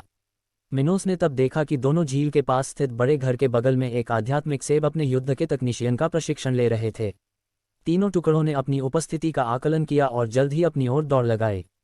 मास्टर, आप हमें क्या सुझाव दे सकते हैं? ली ने अपनी बचकानी आवाज में पूछा।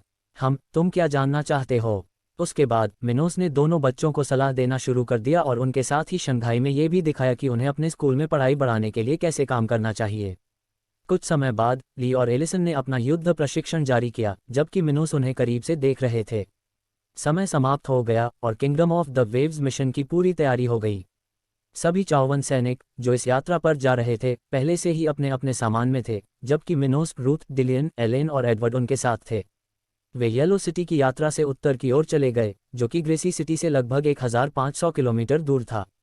एलेन के साथ मिनोस के समूह को जो जानकारी मिली थी उसके अनुसार इस शहर में कोई कुलीन परिवार नहीं था और यह एक रीजेंट द्वारा नियुक्त किया गया था। और काले मैदान की तरह संभवतः कोई भी कुलीन परिवार उस जगह से हो या वहां की सुरक्षा और व्यवस्था की हो। जहां तक रॉयल फैमिली की बात है, उन्हें उस स्थान पर और भी कम कीमत पर देखा गया था, जो ब्राउन फैमिली मिनोस की कमान के अधीन क्षेत्र में था। कम से कम कुछ महीने पहले तक तो ऐसा ही था। हालांकि एलेन को भी शहर के बारे में कोई और जानकारी नहीं मिली, क्योंकि नैश परिवार के कुछ आदमी जो इस जगह से यात्रा कर रहे थे ने उस क्षेत्र से कोई और खबर प्रकाशित नहीं की और उन्हें लापता बताया गया।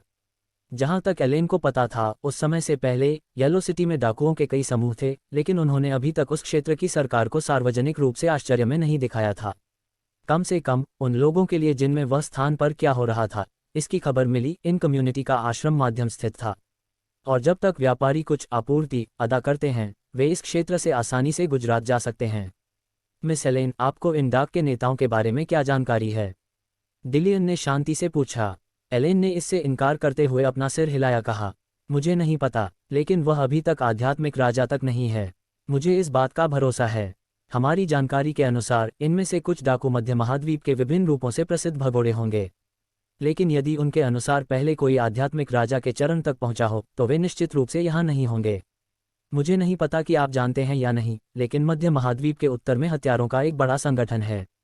इसे शैतान का अभिशाप कहा जाता है और यह केवल उन प्रसिद्ध हस्तियों को स्वीकार करता है जो पहले से ही 50 के स्तर तक पहुंचते हैं। अरे हैं, यह उचित है। यदि वे किसी भी उस स्तर तक नहीं पहुंच पाए तो वह निश्चित रूप से इस शहर को छोड़ने के लिए शैतान की सेना में शामिल हो गए।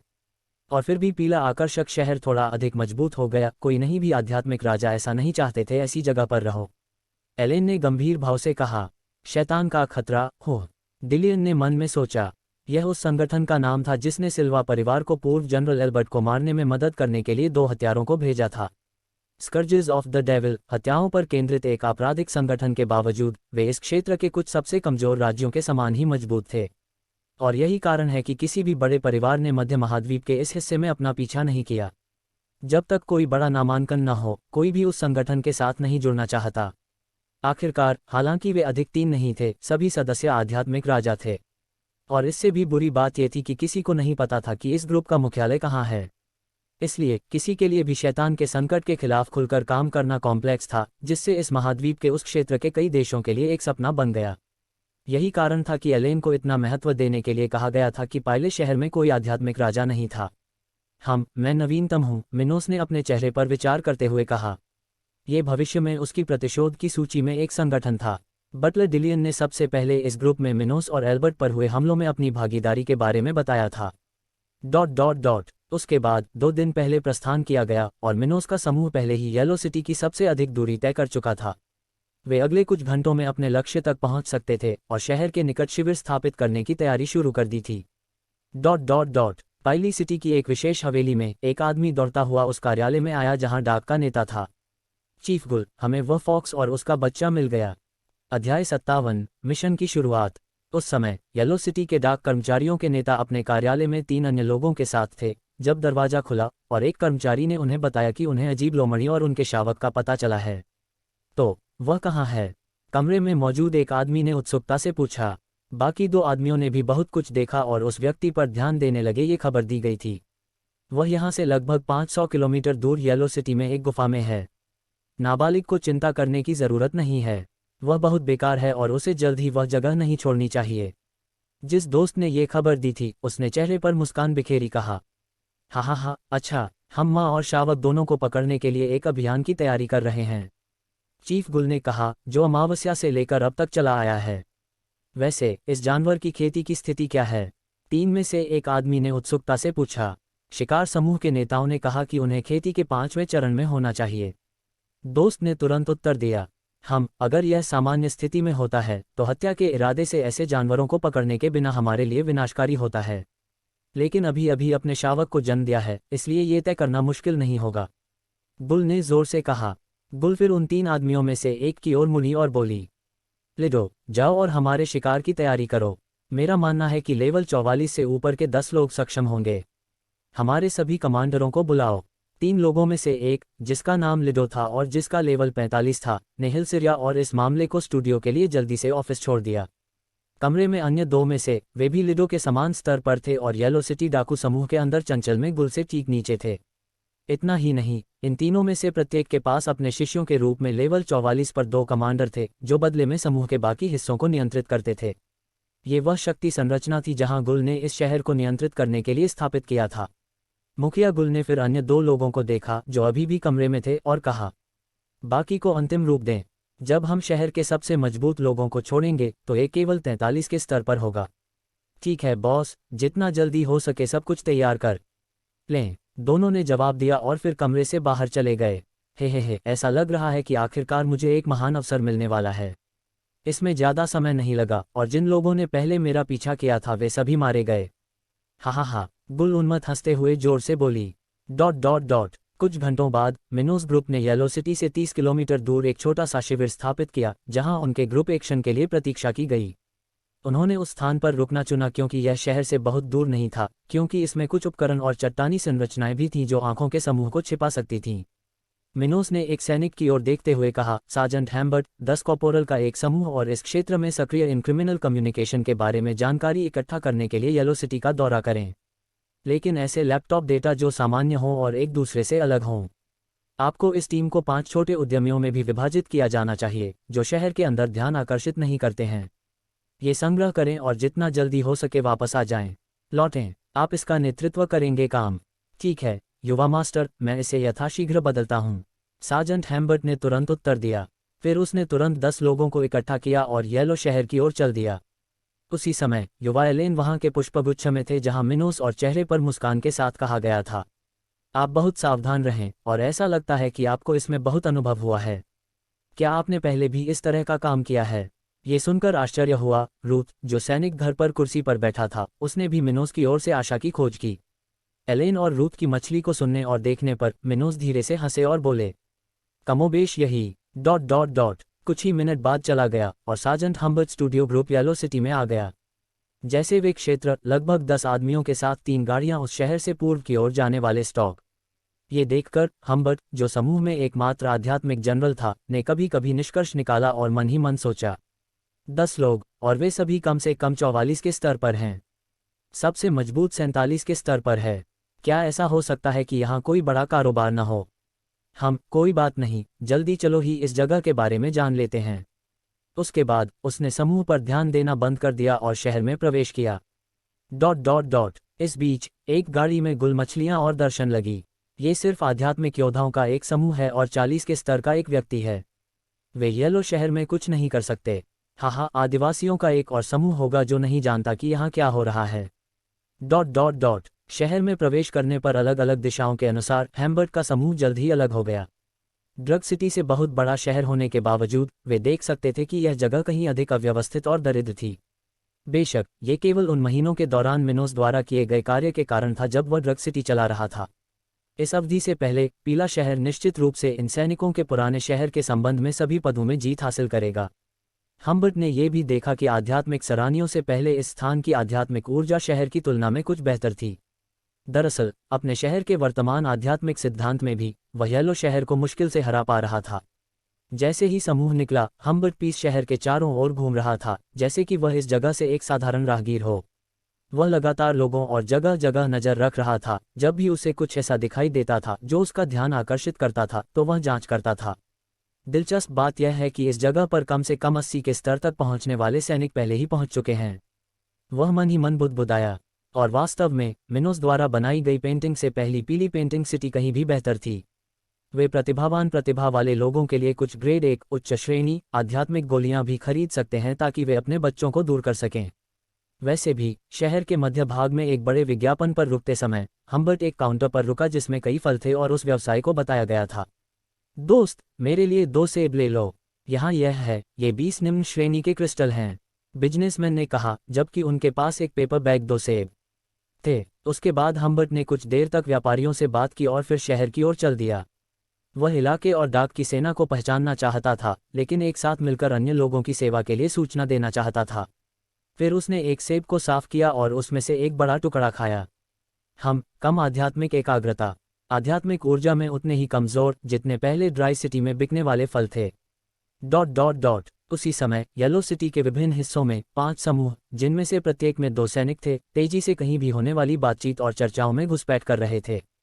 उन सभी को लोगों को रिश्वत देने के लिए मिनोस से अच्छी मात्रा में निम्न स्तरीय आध्यात्मिक क्रिस्टल प्राप्त हुए थे, जो इस जगह पर क्या चल रहा था इसके बारे में बात करने की इच्छा का संकेत देते थे। मित्र, सुना है कि तुम्हारा बेटा बीमार है और तुम अतिरिक्त सेवा कर रहे हो। शहर के सबसे गरीब क्षेत्रों में से एक में एक निश्चित रेस्तरां में छिपे हुए मिनोस के सैनिकों में से एक से पूछा। जिस आदमी से उसने बात की थी उसने पलटकर उत्तर दिया, ये सही है, क्या आपके पास मेरे लिए कोई सेवा है? ये सुनकर वह आदमी बहुत चिंतित हो गया। येलो सिटी में कम प्रतिभा वाले लोगों के लिए जीवन बहुत कठिन था। निस्संदेह ये हाल ही में हो रही उच्च आपराधिक गतिविधि से संबंधित था। इस तरह इस जगह पर जीवित रहने के लिए इस आदमी जैसे कई लोगों को कड़ी मेहनत करनी पड़ी। सिपाही ने मुस्कुराते हुए कहा, जैसे उसने रेस्तरां में एक अलग जगह का संकेत दिया। मेरे साथ ऐसी जगह चलो जहां हमें कुछ गोपनीयता मिल सके। उनके बैठ जाने के बाद सिपाही ने फिर कहा, अच्छा, बात यह है... इस बीच कई अन्य सैनिक येलो सिटी के विभिन्न हिस्सों में ऐसा ही कर रहे थे। किसी ऐसे व्यक्ति को ढूंढना जो हाल ही में चीजें कितनी खराब थीं, इसकी शिकायत करना या पारिवारिक समस्याओं वाले ऐसे व्यक्तियों को ढूंढना मुश्किल नहीं था, जिन्होंने उन्हें लगभग किसी भी प्रकार की सेवा स्वीकार करने के लिए मजबूर किया जो उन्हें कुछ आध्यात्मिक क्रिस्टल प्रदान कर सके। इस वजह से समूह को पिछले महीनों की घटनाओं को समझने में तेजी आई और इस शहर में सत्ता में रहने वाले समूह के बारे में थोड़ा बहुत पता चला। एक दिन जल्दी ही बीत गया जब 11 सैनिकों का समूह अंततः अपनी खुफिया सभा से लौट आया। येलो सिटी के भीतर उन्हें किसी भी समस्या का सामना नहीं करना पड़ा क्योंकि वे आम लोगों के भेष में थे। इतना ही नहीं, उनके पास कोई उत्पाद नहीं था, इसलिए वहां के 10 समूहों ने उनमें कोई दिलचस्पी नहीं दिखाई। इसमें अधिक समय नहीं लगा और मिनोस के शिविर में मौजूद सभी लोग हम्बर्ट के समूह द्वारा जानकारी पर चर्चा करने के लिए एकत्र हुए। फिर मिनोस ने पहले की और शांति से पूछा, और फिर आप लोगों का समूह क्या फिर से बहाल हो रहा है? अध्याय 58 हमले की योजना बनाना। मिनोस के प्रश्न सुनने के बाद हम्बर्ट ने अपने समूह के निष्कर्षों की जानकारी दी। ठीक है, हमें जो पता चला है उससे पता चला है कि येलो सिटी कंपनी का एक ग्रुप नियंत्रित किया जा रहा है, जिसका नेतृत्व कोई व्यक्ति करता है जो खुद को गुलाल रखता है। वह शहर का सबसे मजबूत व्यक्ति भी लगता है, लेकिन आम नागरिकों को यह नहीं पता कि वह किस स्तर का है। हमारे समूह के लगभग सभी सैनिकों ने एक ही बात की थी कि शहर का क्या हुआ। जिन लोगों से हमने बात की उनके अनुसार लगभग 3 महीने पहले गुल के नेतृत्व वाले समूह ने इस क्षेत्र के पूर्वी हिस्से का एकजुट कर लिया और उनका स्वागत किया, हत्या कर दी। उसके बाद उन्होंने और उनके समूह ने उस रीजेंट की कमान के तहत सभी गार्डों को गिरफ्तार करके स्थानीय सरकार की हवेली पर नियंत्रण कर लिया। और जैसा कि हमने सुना, ये लगभग 50 गार्ड होंगे, जिनमें से अधिकांश चौथे में हैं। का चरण शहर पर कब्जा करने के कुछ ही समय बाद वे येलो शहर से आए लगभग सभी साथियों का अपहरण कर लिया और उन्हें लूट लिया। परिणामस्वरूप 5वें चरण के खिलौने की खेती के लिए अपनी सेना बढ़ाने के लिए संसाधन प्राप्त करने में सक्षम, जो कि इन क्षेत्रों की आम आबादी पर इन उद्योगों का दबाव और बढ़ गया। हम्बर्ट ने बिना कुछ छुपाए कहा। बटलर डिलियन, जो मिनोस के बगल में खड़े थे, ने अचानक पूछा, और इस गुल के नेतृत्व वाले ग्रुप में कितने अपराधी हैं? हम्बर्ट ने टैब रिवाइवल के स्वर में उत्तर दिया, हमारे पास सबसे अधिक संख्या में लोग नहीं हैं क्योंकि यह संभव नहीं है कि ये जनसंख्या कितनी छिपती है। लेकिन जब शहर की जांच की गई तो मुझे 5वें चरण के कम से कम 80 किसानों का पता चला, जिनमें से 43 के स्तर पर मजबूत थे। जहां तक आबादी के आधार पर हमें पता चला है, यहाँ के लचीलेपन में कुल मिलाकर लगभग 200 से 300 सदस्य होने की उम्मीद है। उस समय एलेन, जो कैंप के कोने में रिपोर्ट सुन रही थी, ने असहमति में कहा, इस शोध में निश्चित रूप से कुछ समानता है। मेरी राय में जितने पौधे वे पैदा हुए हैं उन्हें पैदा करने के लिए इस गुल को कम से कम 45 स्तर का कल्वेटर होना चाहिए। मिनोस ने सिर हिलाया और कहा, ये सच है? क्या स्टार सिटी में उन्हें और अधिक लेजर नहीं मिला? हम्बर्ट ने इसके बारे में कुछ सोचा हुआ और अचानक याद आया। फिर उन्होंने कहा, हाँ, मुझे ऐसा लगा कि कुछ लोग ऐसे थे, लेकिन वे शहर छोड़कर चले गए। वास्तव में जैसे ही हम येलो शहर में प्रवेश कर रहे थे, 10 सैनिकों का एक समूह पूर्व की ओर हमारे पास से गुजरा गया। उस समूह से मुझे लगा कि 44 स्तर पर 6 किसान थे, 45 स्तर पर 3 और 47 स्तर पर 1 थे। लेकिन जब वे उस समय शहर छोड़ रहे थे तो मुझे लगा कि वे केवल व्यवसाय थे जो गुजरात रह रहे थे के माध्यम से। हम्बर्ट ने कहा कि जब उसे याद आया कि क्या हुआ था। ठीक है, ये लोग शायद शहर के नेता हैं, और 47 के स्तर पर वह व्यक्ति ही यह गुल होगा। एलेन ने अपने चेहरे पर गंभीर भाव के साथ कहा, लेकिन इस शहर के सबसे मशहूर लोग एक साथ बाहर क्यों जाएंगे? बटलर डिलियन ने जोर से पूछा। हम्बर्ट ने टैब अनिश्चित भाव से उत्तर दिया, शहरवासियों ने इस समूह के बारे में कुछ नहीं कहा है, इसलिए हम इसके बारे में निश्चित नहीं हैं। कोई फर्क नहीं पड़ता कि क्या है, ये हमारे लिए बेहतर होगा। हमने येलो सिटी में बैचलर ग्रुप को नष्ट कर दिया और फिर हम इनबॉक्स में एक के माध्यम से पता लगाया। मिनोस ने चेहरे पर मुस्कान के साथ कहा, वह इस स्थान पर तब प्रसन्न था जब सबसे मजबूत लोग चले गए थे। इससे लड़ाई बहुत कम कठिन होगी, जिससे भविष्य की लड़ाई की संभावना काफ़ी बढ़ जाएगी। ये सच है, इससे हमारा काम बहुत आसान हो जाएगा, एडवर्ड ने मिनोस की बातों पर सहमति व्यक्त करते हुए कहा। मिनोस ने फिर पूछा, ये अपराधी कहाँ हैं इसके बारे में? उसके तुरंत बाद हम्बर्ट ने जवाब दिया, आमतौर पर शहर में 4 जगहें स्थित हैं। पहला और सबसे व्यस्त शहर के केंद्र में हवेली है, दूसरा शहर के दक्षिण की ओर एक नाइट क्लब है, और तीसरा और चौथा पश्चिम और पूर्व प्रवेश द्वार क्रमशः शहर के लिए हैं। ठीक है, तो अलग अलग ऐसा करना चाहिए। हमें इसे 4 समूहों में बांटना चाहिए। इन डाकुओं की प्रकृति के कारण उन्हें शहर के प्रवेश द्वार के बारे में बहुत चिंता नहीं होनी चाहिए, इसलिए सबसे मजबूत लोगों को निश्चित होना चाहिए। रूप से चिंता न करें, इस तरह का काम करना चाहिए। इस तरह पहला और दूसरा समूह एक साथ येलो शहर के पश्चिम और पूर्वी प्रवेश द्वारों पर हमला करेगा। इनमें से प्रत्येक समूह में 10 सैनिक होंगे, जिनमें से प्रत्येक में 4 सार्जेंट और 6 कॉर्पोरल होंगे। तीसरा ग्रुप 8 सार्जेंट और 10 कोरल द्वारा बनाया गया। आपके नज़दीकी शहर के साउथ की ओर इस रात क्लब में उन लोगों के डाक पर हमला करने का मिशन होगा।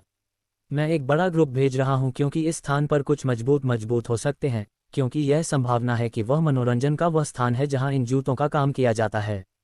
जहां तक चौथे ग्रुप की बात है, इसका गठन हम में से बाकी लोगों ने किया है। हम स्थानीय सरकार की हवेली ले जा रहे हैं। इस स्थान पर संभवतः सबसे मजबूत लोग हैं जो शहर में बचे थे और उनकी संख्या भी अधिक है, इसलिए हमें इस स्थान पर आक्रमण करने के लिए और अधिक बल की आवश्यकता है और लड़ाई के दौरान अपने सहयोगियों का समर्थन करना जितना संभव हो सके। आपके कुछ दुश्मनों का स्तर आपसे ऊंचा हो सकता है, लेकिन निश्चित रूप से उनके बराबर आपकी तकनीक उतनी अच्छी नहीं है। इसलिए जब भी एक टीम के रूप में संभव हो में लड़कियां, मिनोस ने सभी को सलाह दी। मिनोस ने तब अपनी समीक्षा को अंतिम रूप दिया जब उसने इसे जोर से कहा, आया समझ में? जी श्रीमान, उंगलियों ने एक स्वर में उत्तर दिया। इस आदेश के जारी होने के बाद अधिकांश समय नहीं लगा और चारों ओर के रिकॉर्ड अलग अलग येलो सिटी के लिए छोड़ दिए गए और रोकने के लिए उन्होंने उसी समय हमले शुरू करने का भी निर्णय लिया जब सूर्य क्षितिज पूरी तरह से गायब हो गया। इस बीच येलो शहर से पूर्व की ओर जा रहे 10 लोगों का समूह पहले ही गुफा में था और वहां से अधिक रास्ता तय कर चुका था जहां 9 पूंछ वाली लोमड़ी देखी गईं। उस समय वे उस स्थान पर रात के लिए रुक गए थे जहां उन्होंने भाग लेने के लिए चयन किया था। आप सभी ध्यान दें, कल जब हम उस आध्यात्मिक जानवर को घेरेंगे तो आप दोनों सीधे नहीं लड़ेंगे। आपका लक्ष्य उसके शावक को पकड़ लेगा और इसके साथ ही हम उसकी मां पर हावी हो जाएंगे। प्रमुख बुल ने कहा कि उन्होंने 44 के स्तर पर अपने 2 कमांडरों को देखा। ठीक है मुखिया जी, दोनों ने तत्काल प्रतिक्रिया दी। आप इसे इस तरह से क्यों करना चाहते हैं? उन 3 लोगों में से एक, जो 45 के स्तर पर थे, उत्सुकता से पूछे गए। बुल ने तस्वीर कर कहा, हे क्योंकि 1 से 2 जानवर बेहतर रखते हैं। ध्यान से सोचो, भले ही वह धीमा हो गया हो, लेकिन अगर वह निराशाजनक हो गया तो भी वह हमारे लिए बहुत काम की चीज होगी। लेकिन अगर हमारे पास उसका शावक है तो उसे और अधिक उदार होना होगा और अच्छी सलाह देने के बाद, ताकि उसे और कोई समस्या न हो, हम सिर्फ 1 के बजाय 2 आध्यात्मिक जानवर बेच सकते हैं।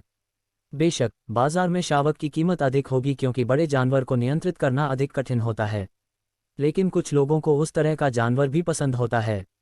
बुल ने शांति से कहा, और असल में वैज्ञानिकों को आसान था जो अभी भी युवा हैं, क्योंकि उनके पास अच्छी तरह से विकसित बुद्धि नहीं है।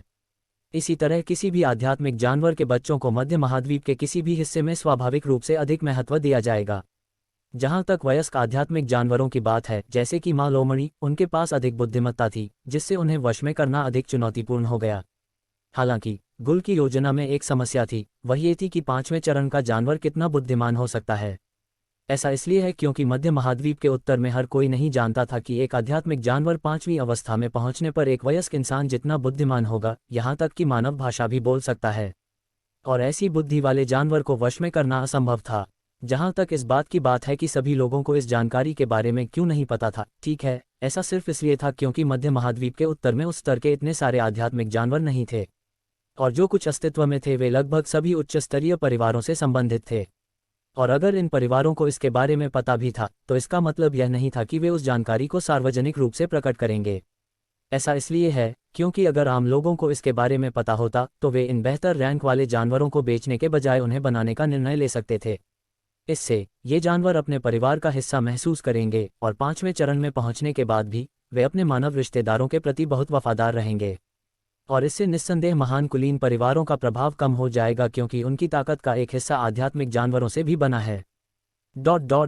समय समाप्त हो गया और सूर्य क्षितिज लगभग पूरी तरह से समाप्त हो गया।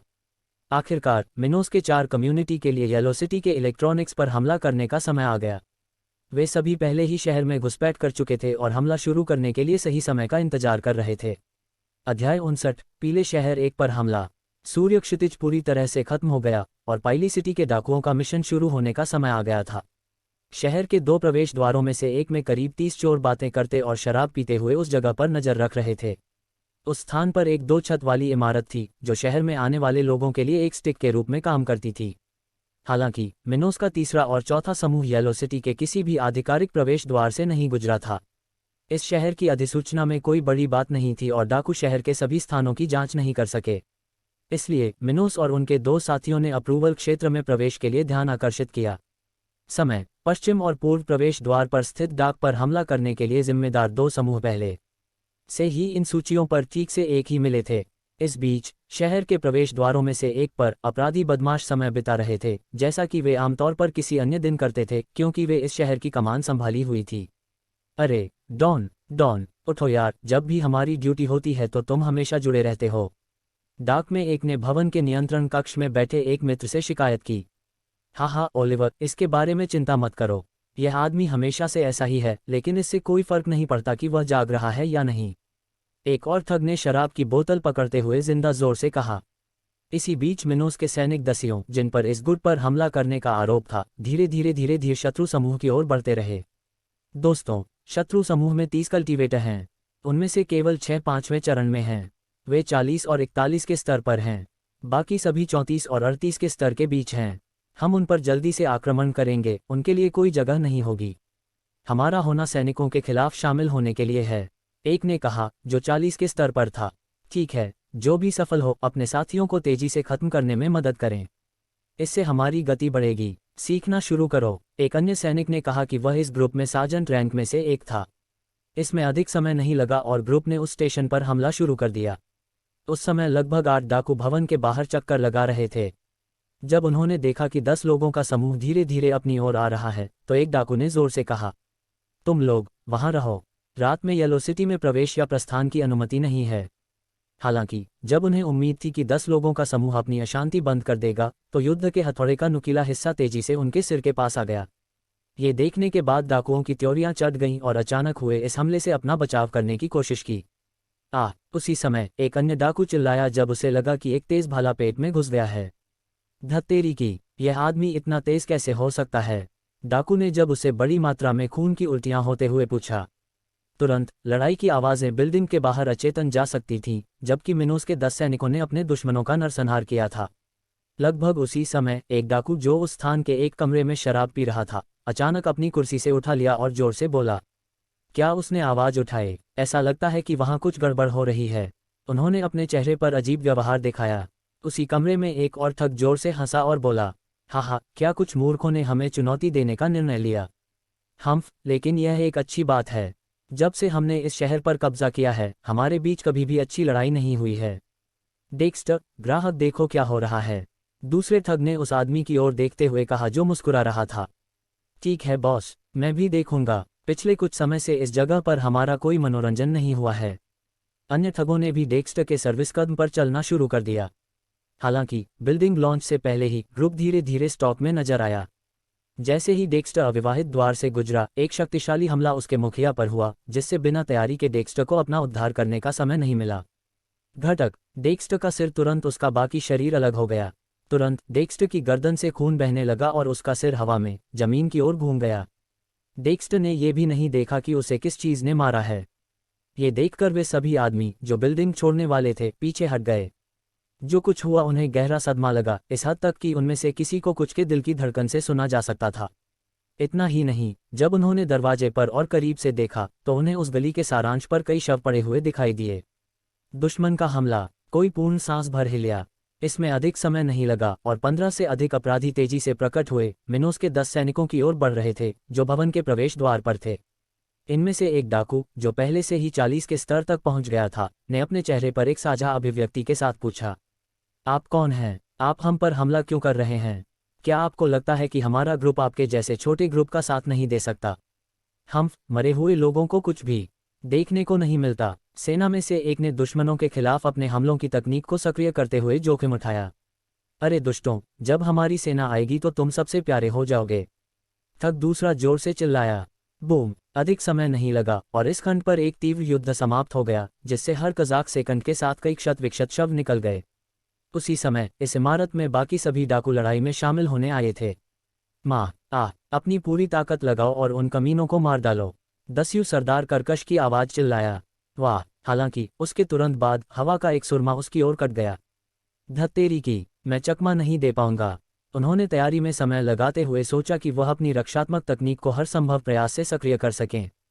बजाना। उस आदमी की भुजाओं पर हमला उसके मांस को चीरते हुए उसकी हड्डियों पर रुका।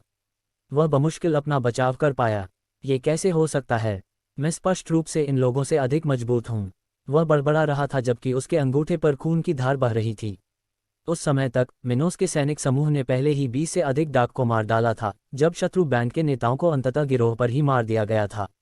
यह नहीं हो सकता। बॉस मर गया। दुश्मनों में से एक ने अपनी राह में आने वाले मैसाचुसेट्स से खुद का बचाव करते हुए सोचा, कृपया मुझे मत मारो, मैं समर्पण कर दूंगा। उनसे एक ने असली आवाज में कहा, मुझे खेद है, लेकिन हमारी सेना का कर्तव्य, आप सभी को मरना होगा। एक सिपाही ने डाकू की जमानत पर कहा कि वह दया की याचना की है। वह केवल मिनोस के विध्वंसक का पालन कर रहा था, किसी भी शत्रु को जीवित नहीं रखा गया था। मिनोस ने ऐसा करने का आदेश क्यों दिया, ये काफी आसान था। यदि इनमें से कोई डाकू भाग जाता है या रिक्शा हो जाता है, तो वह संभावित रूप से लेट सबेर ब्लैक प्लेन में समस्याएं बताता है। और उस समय मिनोस द्वारा शामिल क्षेत्र में कुछ प्रतिभागियों का सामना करने में असमर्थ था, और इस कारण से वे धर्मनिरपेक्ष जोखिम नहीं उठा रहे हैं। जहां तक इन म्यूजिकल को चुपचाप के वैकल्पिक बोल्ट की बात है, तो मौत से पहले केवल दो ही संभावनाएं थीं। एक थी गुलामी और दूसरी थी जेल। सबसे पहले मिनोस लोगों को दास बनाने के लिए पूरी तरह से विरोधी थे, भले ही वे समाज के मैल हों। दूसरे के लिए मिनोस के पास ऐसा करने के लिए कोई ढांचागत संरचना या कर्मचारी नहीं थे। नीडे को अच्छी तरह से संचालित करने के लिए प्लेन ब्लैक आज उन सभी लोगों की आवश्यकता थी। इसलिए मिनोस को मछुआरों के लिए अपने लोगों का कुछ हिस्सा बलिदान देने में कोई शामिल नहीं था। उनके विचार से इन लोगों को ये कहना चाहिए कि उनके आश्रम किसी भी समय उनकी जान ले लेंगे, इसलिए उन्हें कोई दया नहीं आई। कुछ और मिनटों के बाद डाकाबाउंस का पूरा समूह, जो प्रवेश के लिए जिम्मेदार था, समाप्त हो गया। मिनोस के सैनिकों ने भी मसालों का फायदा उठाया और लोगों के पास मौजूद सारा कीमती सामान अपने साथ ले गए। मिनोस ने पहले कहा था कि ब्लैक ग्रेड की टेक्नोलॉजी के अलावा बाकी सभी चैलेंजों को उन सैनिकों के समूह के बीच विभाजित किया जा सकता है जो उन चौकियों पर हमला कर रहे थे। हम शहर के केंद्र की ओर जा रहे हैं। अन्य जलवायु परिवर्तन के हमले लगभग खत्म होने की संभावना है। चलो, लेवल 40 के सैनिकों में से एक ने ग्रुप द्वारा शत्रुओं की वस्तुओं को इकट्ठा करने के बाद कहा। उसी समय जब शहर के उस प्रवेश द्वार पर हमला किया जा रहा था, तो शहर के दूसरी तरफ भी वही हो रहा था। उस समय लड़ाई और भी अधिक उग्र थी क्योंकि वहां कई प्रतिद्वंदी थे। हालांकि मिनोस के सैनिकों का समूह फिर भी विजयी रहा और लगभग आधे घंटे की लड़ाई के बाद डाकुओं को हरा दिया। निसंदेह सैटेलाइट की संख्या के लाभ का ब्लैक प्लेन सेना के सैनिकों पर अधिक प्रभाव नहीं डाला गया। ऐसा इसलिए है क्योंकि वे सभी ब्लैक ग्रेड तकनीशियनों का उपयोग करते थे, जबकि डाक के पास शायद ही कोई ऐसी तकनीक थी। इस कारण से भले ही उन्हें दूसरे प्रवेश द्वार पर आक्रमण समूह की तुलना में अधिक मेहनत करनी पड़ी, फिर भी वे एक अच्छी जीत हासिल करने में सफल रहे। उसके बाद अधिक समय नहीं लगा और इस प्रवेश द्वार से ग्रुप येलो सिटी के मध्य भाग की ओर भी पता चला, जहां दो मुख्य लड़ाइयां हो रही थीं। अध्याय 60 पीले शहर 2 पर हमला। येलो सिटी के एक जुड़े हुए हिस्सों में 3 मंजिलों वाली एक बड़ी इमारत थी और इसमें कई लोग आते जाते थे। इस शहर में डाक और कुछ लोगों के बीच यह एक अनोखी जगह थी। ये पुरुषों को सेवाएं ऑफर करने में विशेषज्ञता वाला रेस्तरां था। इसके अलावा ये व्यक्ति एक सुंदर प्रस्तुति देखकर भी इस स्थान पर भोजन और पेय का ऑर्डर कर सकता था। इन फार्मों के कारण इस नाइट क्लब को गैंग के सदस्यों के बीच व्यापक रूप से स्वीकार किया गया था। यह उनके लिए अपने दिन प्रतिदिन के तनाव को दूर करने और अपने लक्ष्य पर ध्यान केंद्रित करने का एक तरीका था। उस समय जब एक यंग गर्ल नाइट क्लब के मुख्य मंच पर अभिनय कर रही थी, तो 3 पुरुषों का एक समूह प्रदर्शन के लिए आरामदायक भोजन और पेय का आनंद ले रहा था। जब उन्होंने से एक ने पहल करते हुए कहा, भाई डैन, आपको खूबसूरत लाइन को ट्राई करना चाहिए। उसके पास चलने का एक तरीका है जो आपको पागल बना सकता है। लंबे लाल बालों वाले 3 डायलॉग्स में से एक, जिसे डैन कहा जाता था, मुस्कुराया और कहा, हाँ, शायद मैं आज ऐसा ही कहूँगा। प्रमुख गुल के शहर से बाहर होने के कारण मैं उनके वापस आने तक साहस से बाहर हूँ। इसलिए मैं इस समय का मुख्य उपयोग नए स्वादों को आजमाने के लिए करूँगा। उन्होंने कहा कि उनकी शक्ल एक पुतली है। हाँ, भाई वास्तव में अमीर हैं। भले ही मेरे पास खाली समय हो, मैं एक से अधिक लड़कियों के लिए भुगतान नहीं कर सकता। दूसरे आदमी ने, जो ग्रुप में था, गेस्ट पर प्यासलू भाव रखा हुआ कहा। ... उसी समय तीसरा आक्रमण समूह उस नाइट क्लब के चारों ओर ठीक से मिल गया था। वे किसी भी समय तैयारी शुरू कर देते हैं। इनमें पहले ही दुश्मनों की गिनती हो चुकी है। वे लगभग 40 अपराधी हैं जो 40-41 के स्तर के बीच हैं। इस हमले के दौरान सावधान रहें। इस जगह पर कई खतरनाक लोग हैं। इस ग्रुप के सार्जेंटों में से एक ने धीमी आवाज में 5वें चरण से नीचे के लोगों की जानकारी दी। उन्होंने इस समूह को छोटे छोटे समाज में बांट दिया। नेतृत्व सार्जेंट के प्रशिक्षण से सैनिक कर रहे थे। उन्होंने निर्णय लिया कि हत्या की रणनीति का उपयोग अधिक प्रभावशाली होगा, क्योंकि यदि वे यहाँ खुली लड़ाई शुरू करते हैं तो कई उद्देश्य निहित हैं। इस प्रकार के वातावरण में शत्रु और भी अधिक असुरक्षित स्थिति में थे। वे स्वाभाविक रूप से अपनी सुरक्षा को और अधिक कम कर देते हैं। इसमें यह उल्लेख करना आवश्यक नहीं है कि वे कई विदेशी औषधियों का सेवन कर रहे थे और या किसी लड़की के साथ मौज मस्ती कर रहे थे। इस तरह ग्रुप ने कम ध्यान आकर्षित करने की कोशिश की, हर डाकू को थोड़ा थोड़ा करके निष्प्रभावी करने की योजना बनाई। चलो उस जगह पर मौज मस्ती करने का ड्रामा करो, लेकिन अपने लक्ष्य का ध्यान दिखाओ। याद करो, इन सभी थांगों के हाथों पर सींगों के साथ एक मानव खोपड़ी का लक्ष्य है। सैनिक में से एक, जो 40 के स्तर पर था, ने नामांकित से कहा। वे येलो शहर के नागरिकों पर कोई अनुचित प्रभाव नहीं डालना चाहते थे। यदि ऐसा हुआ तो उन्हें स्ट्रैंथ सिटी में स्मारकों की योजना विफल हो सकती है और पूरा ऑपरेशन टूट जाएगा। लेकिन ऐसा नहीं है, बल्कि वे खुद उन लोगों के सामने भी शामिल हो गए जिनकी मदद करने से उन्हें कोई मतलब नहीं होगा और वे उन्हें नुकसान पहुंचाने की कोशिश भी कर सकते हैं। इस तरह मिनोस के सैनिकों के लिए मछुआरों के अलावा किसी को भी मारा नहीं जा सकता था। जहां तक डाकुओं का सवाल है, उन्होंने इस शहर के आम निवासियों के जीवन की गुणवत्ता को काफ़ी हद तक खराब कर दिया है। इतना ही नहीं, इन लोगों के खिलाफ इन लोगों की खरीदारी के कारण येलो सिटी में संबद्ध वस्तुओं की आपूर्ति में काफ़ी गिरावट आई थी। और यहाँ तक कि दर्शन आवश्यकताओं की कुछ मूर्तियाँ, जैसे कि भोजन, शहर के अंदर कम आपूर्ति में थी, जिससे इन मूर्तियों की रूपरेखा काफ़ी बढ़ गई। इसी तरह अगर कोई आता है और परजीवियों के इस ग्रुप को नष्ट कर देता है, तो शहर में किसी को भी जस्टिस फाउंडेशन की जहमत नहीं उठानी चाहिए। और इतना ही नहीं, येलो सिटी के निवासी निश्चित रूप से इस अच्छे काम के लिए बहुत प्रतिस्पर्धी होंगे। वैसे भी अधिकांश समय नहीं मिला और प्लेन ब्लैक आर्मी के सभी सैनिक, जो तीसरे समूह में थे, संबंधित नाइट क्लब में प्रवेश कर गए। प्रत्येक छोटे समूह ने अलग अलग प्रवेश किया, अगले के बीच एक निश्चित अंतर दिया। कुछ मिनट तक ऐसा करने के बाद आखिरकार सभी रिकॉर्ड छोटी जिज्ञासु आंखों का ध्यान बिना इमारत में प्रवेश किए ही आकर्षित हो गए। जगह में प्रवेश करने पर उन्हें जल्द ही पता चला कि यह जगह कितनी अलग थी। हवा में एक अजीब सी गंध थी, जिससे कई आदमियों की पार्श्विक प्रवृत्ति का उदय हो सकता था। साज सजावट भी सबसे बड़ी थी, जो उच्चता और विलासिता का प्रतीक दे रही थी। परंतु वह सब नहीं था। यहाँ की वेट्रेस केवल काले कपड़े वाली थी, जो बेहद छोटी होती थी, इस हद तक कि अगर ध्यान न दिया जाए तो वह इन खूबसूरत लोगों के कुछ विवरण देखती हैं। ये भी है एक स्ट्रैटेजी थी चाहतों को भड़काने की। लानत है, हमारे शहर में ऐसा कुछ नहीं है। एक सिपाही ने मन ही मन बहुत भरा है। उनमें से कई एकल और युवा थे, इसलिए समय समाप्त हो गया और खंडित हो गया। इस स्थान पर मौजूद लोगों की ताकत पर ध्यान दिया गया। प्रत्येक समूह को नाइट क्लब की अलग अलग श्रेणियों में विभाजित किया गया। वहां से वे अपने लक्ष्य की पहचान करना और उनका निरीक्षण करना शुरू करेंगे। जहां तक कार्रवाई करने का सवाल है, ये प्रत्येक डाकू द्वारा संविदा विच्छेदन पर भेद्यता दिखाई दी और कौन से संबंधित सैनिक जो कर रहे हैं वे प्रतिभूति रखरखाव रख सकते हैं। मैं कह रहा हूं, ग्रेस इतनी तंग है कि तुम कुछ ही मिनट में आने वाली हो। मेरा विश्वास करो, वह इस क्लब में सर्वश्रेष्ठ है। एस्ट्रेड, चलो एक कमरे में रहते हैं। मम्मम टिल्ड। जबकि एक समूह ने लक्ष्य में से एक का अनुगमन किया, उस स्थान पर विभिन्न वेबसाइटों से कभी कभी कई टिप्पणियां मिल सकती हैं। उनके बीच अल्ट्रासाउंड और हल्की सांसों की आवाज़ें भी दे रही थीं। जैक, अब ध्यान दें। आइए इस आदमी की तलाश शुरू करें जो इस लाल बालों वाली महिला को ले जा रही है। टीम लीडर ने कहा कि जब वह यंग कोरल को देख रहे थे तो ऐसा लगा कि इस स्थान पर उनकी रुचि कहीं अधिक है। मुझे माफ़ कर दो सार्जेंट, एक मिनट के लिए मेरा ध्यान भटक गया, लेकिन मैं यह माफ़ी नहीं मांगूंगा। जैक ने पूरी तरह से लाल चेहरे के साथ कहा। चलो भी। फिर ग्रुप ने सुरक्षित दूरी से एक लाल बालों वाली महिला के साथ लुटेरों का पीछा किया। एड ऑन को भवन की दूसरी मंजिल पर उपलब्ध मंजिल से एक में पहुंचने में ज़्यादा समय नहीं लगा। उसके बाद एड ने जल्दी से अपनी गतिविधि शुरू कर दी, जबकि मिनोस के सैनिकों ने उन दोनों की प्रत्येक गतिविधि पर ध्यान दिया, आसानी से उस स्थान पर पहुंच गए। ओटिल्ड, भूत। आखिरकार कुछ मिनटों के बाद, जब थग को लाल बाल वाली महिला से मुखमाह मिल रहा था, तो समूह ने कार्रवाई करने का निर्णय लिया। उस समय डायमंड पर लेटा हुआ था, जिसमें खूबसूरत जिंजा अपने बगल में सनी टेक कर अपना काम कर रही थी। जब वह लगभग वहां था तो 3 व्यक्ति कहीं से भी मौके पर दिखाई दिए। एक ने लाल बाल वाली महिला को खींचा से खींच लिया, जबकि अन्य 2 ने सुस्त रूप से काम किया। सबसे मजबूत सेना में से एक ने लगभग 15 मील लंबे खंजर का इस्तेमाल सीधे लुटेरों की ठुड्डी पर किया, जिसका उद्देश्य उसे चीखने से भी फायदा था। अन्य सिपाहियों ने, जो बदनाम था, युद्ध करने के लिए अपराधी के दिल में उसी प्रकार का एक और खंजर का प्रयोग किया।